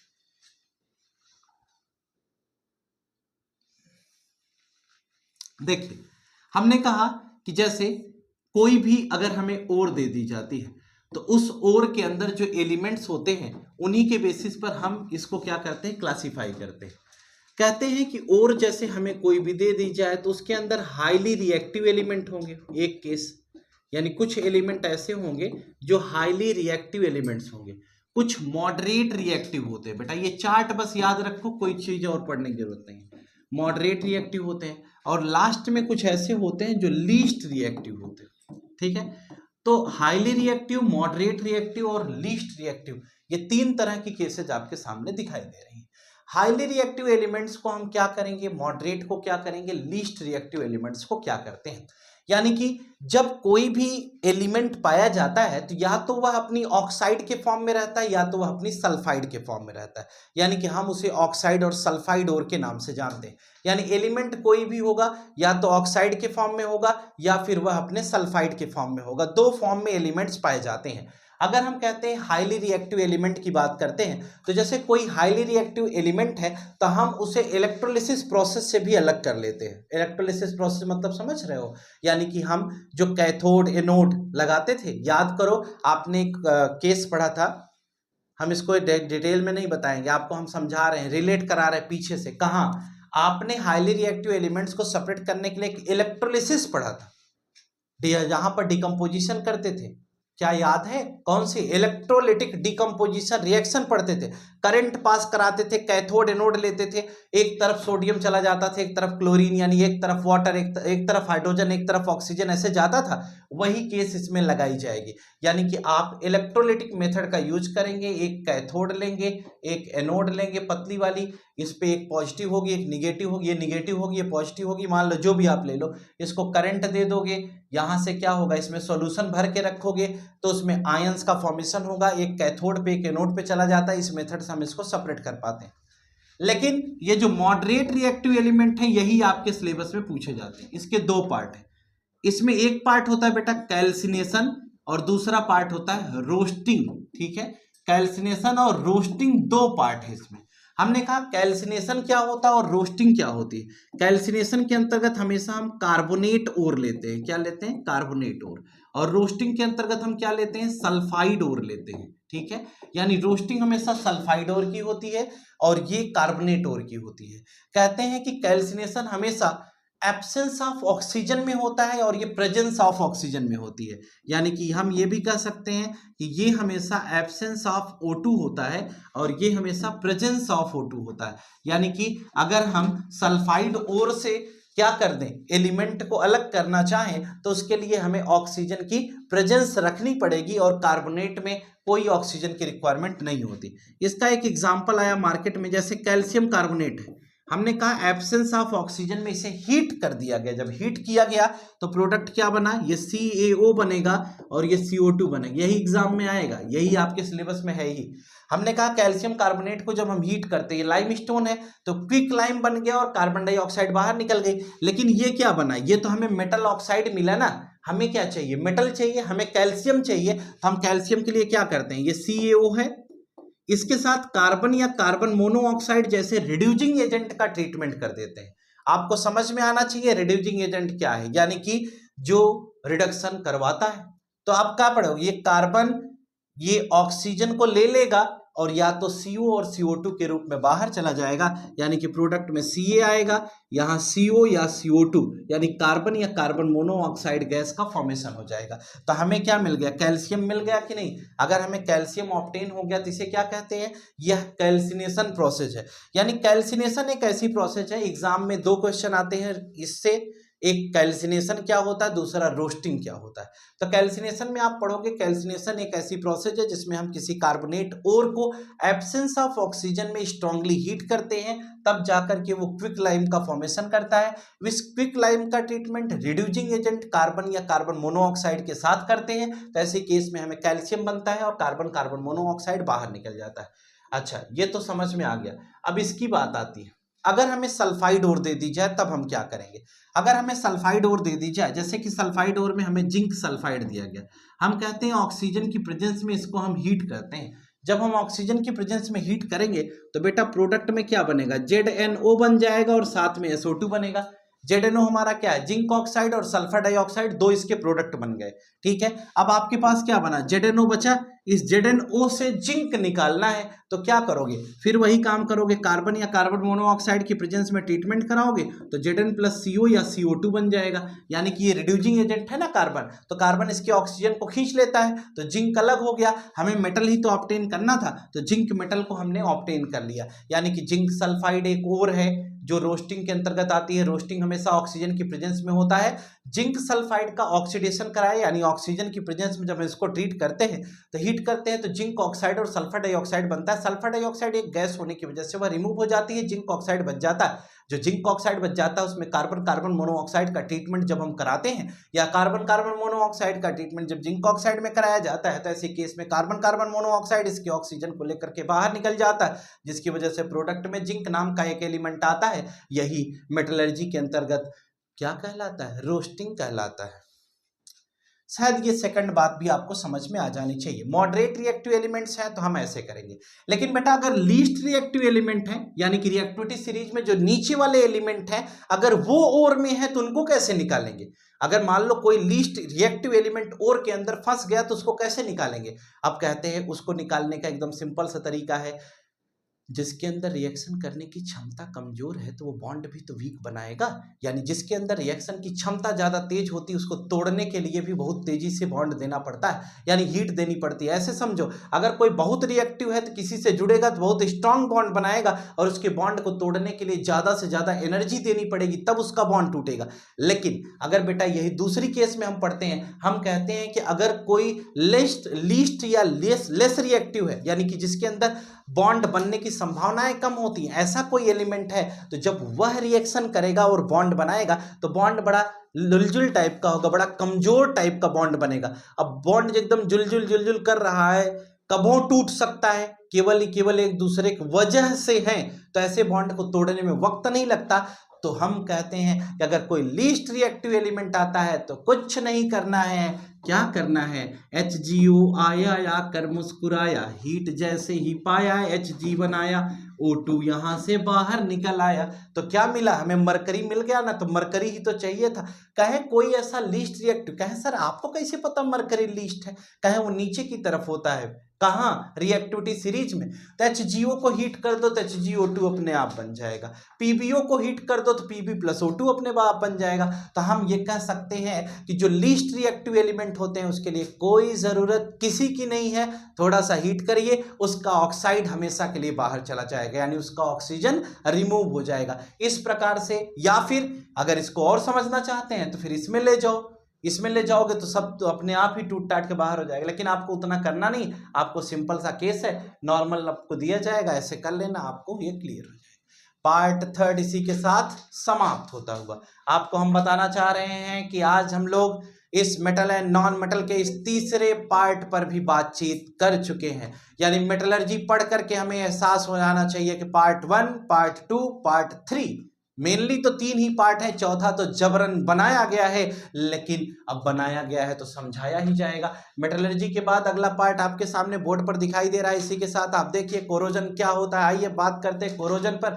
यानी कि अभी हमारे पास पार्ट 4 में 2 टॉपिक है, एक टॉपिक है बेटा कोरोजन और दूसरा टॉपिक है एलॉय। यानी कि हम पढ़ने वाले हैं क्या होता है कोरोजन और क्या होता है एलॉय। तो कोरोजन के कॉन्सेप्ट के बारे में बात करें तो क्लास 10 के first chapter chemical reaction and equation के अंतर्गत कोरोजन के बारे में पढ़ाया जा चुका है। कुछ और नया पढ़ाया जाएगा क्या? हाँ, केवल रिएक्टिविटी सीरीज के बेसिस पर कोरोजन किसमें ज्यादा होता है, किसमें कम होता है, क्यों ज्यादा होता है, क्यों कम होता है, इसी के बारे में हम यहाँ पर बातचीत करेंगे। इसके अलावा और कोई नई बात नहीं होगी। आपने पढ़ा है कोरोजन क्या होता है। आप कहते हैं कोई भी मेटेलिक सब्सटेंस अगर आपको दे दिया जाए, उसको ऑक्सीजन के कांटेक्ट में रखा जाए, यानी कि वाटर मॉइस्चर के प्रेजेंस में जब कभी वो आता है तो वह एक लेयर का फॉर्मेशन कर जाता है, जिसकी वजह से वो धीरे धीरे टूट जाता है और मेटल बॉडी वीक होने लगती है, उसकी सरफेस कमजोर हो जाती है। यही कोरोजन कहलाता है।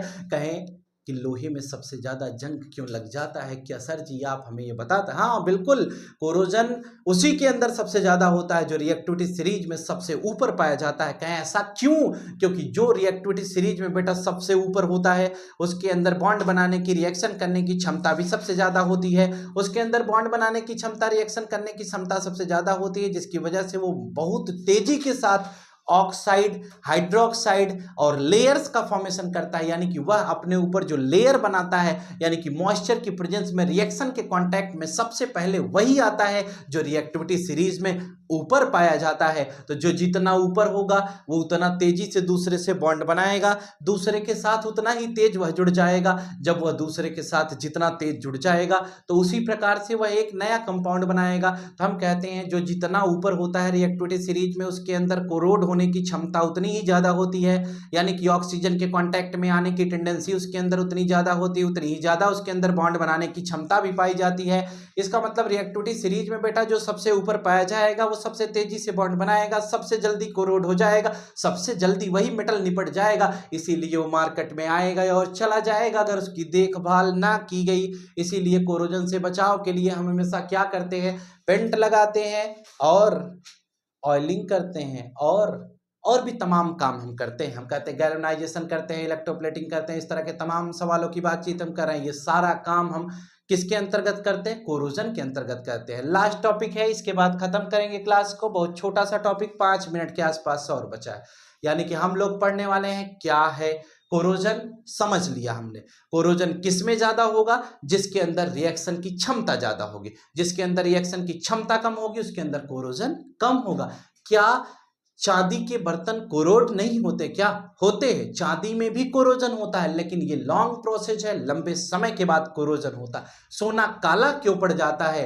सोना काला इसीलिए पड़ जाता है, वो कोरोजन होता है बेटा, उसकी लेयर्स जो होती हैं वो उस पर एक नई लेयर आ जाती है, इसीलिए कोरोड होता है, तभी वह कलर बदलता है। यानी कि चांदी काली क्यों पड़ जाती है, कोरोजन की वजह से ऐसा होता है। तो कहा गया कि जो रिएक्टिविटी सीरीज में नीचे हैं उनके अंदर कोरोजन कम होगा, जो रिएक्टिविटी सीरीज में ऊपर है उनके अंदर कोरोजन सबसे ज्यादा पाया जाता है। इसीलिए सबसे ज्यादा सबसे रिएक्टिव एलिमेंट को ही कोरोजन से बचाया जाता है, इसीलिए हमेशा उनको पेंट करके मार्केट में लाया जाता है, वरना वो आते ही रिएक्शन कर जाएंगे और मार्केट में आकर खुद को तो निपटाएंगे और साथ में लाने वाले को भी निपटा देंगे। यानी जिसके साथ रहेंगे उसको भी कोरोड करने की क्षमता कोरोजन वाले इस एलिमेंट के अंतर्गत पाई गई। इसी के साथ हम आगे की तरफ चलते हैं और अगला पार्ट हम पढ़ेंगे जिसका नाम है एलॉय, जो बोर्ड की स्क्रीन पर शायद आपको नहीं दिखाई दिया, लेकिन कोई बात नहीं, नहीं दिखाई दिया तो क्या हुआ, यानी कि हमारा विषय है, लास्ट टॉपिक है,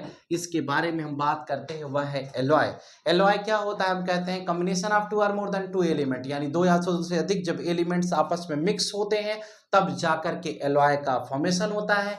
एलॉय बहुत मजबूत होता है क्योंकि उसके अंदर दोनों की प्रॉपर्टी पाई जाती है, और एलॉय के अंदर कोरोजन की क्षमता भी कम होती है, वो कोरोड भी कम होता है। इसीलिए आजकल जो भी सब्सटेंस यूज किए जा रहे हैं मैक्सिमम केसेज में उन्हें उनके एलॉय के फॉर्म में यूज किया जा रहा है, क्योंकि एलॉय के फॉर्म में कोरोड नहीं होते, खराब नहीं होते, लंबे समय तक काम में लाए जा सकते हैं। यानी कि हम अलग अलग एलिमेंट्स को अलग अलग परसेंटेज में मिला करके एक नया कोई भी मटेरियल तैयार करते हैं जिसका नया नाम देते हैं। एक्चुअली वो नया नाम कुछ और नहीं, वह एलॉय होता है। एलॉय के अंदर कोरोड होने की टेंडेंसी कम होती है, प्रॉपर्टीज अच्छी होती हैं, बॉन्ड अच्छा बनता है, जिसकी वजह से हम एलॉय का बहुत सारी जगहों पर उपयोग कर रहे हैं, और आजकल इस एलॉय का ही जमाना आ चुका है।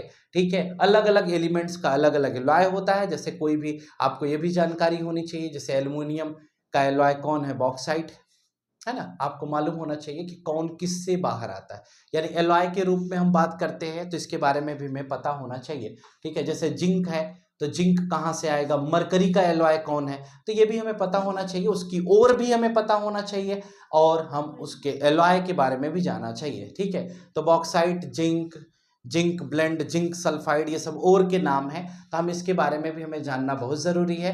और इसी के साथ हम पार्ट 4 का अंत कर चुके हैं, और आपको बता दें जानकारी के लिए कि इसमें एक टॉपिक, वो तो एक्वारेजिया तुम्हारा सेकंड चैप्टर का है, एसिड बेस सॉल्ट का, उसको पढ़ाने की कोई ज़रूरत नहीं है, लेकिन जानते रहिए HCl और HNO3 के मिक्सचर की बात हम उसमें करते हैं, 3:1, 1:3 जो भी रेशियो होता है आपका। ठीक है, वो तो आपने इंडिकेटर वाले चैप्टर में पढ़ के आए होंगे।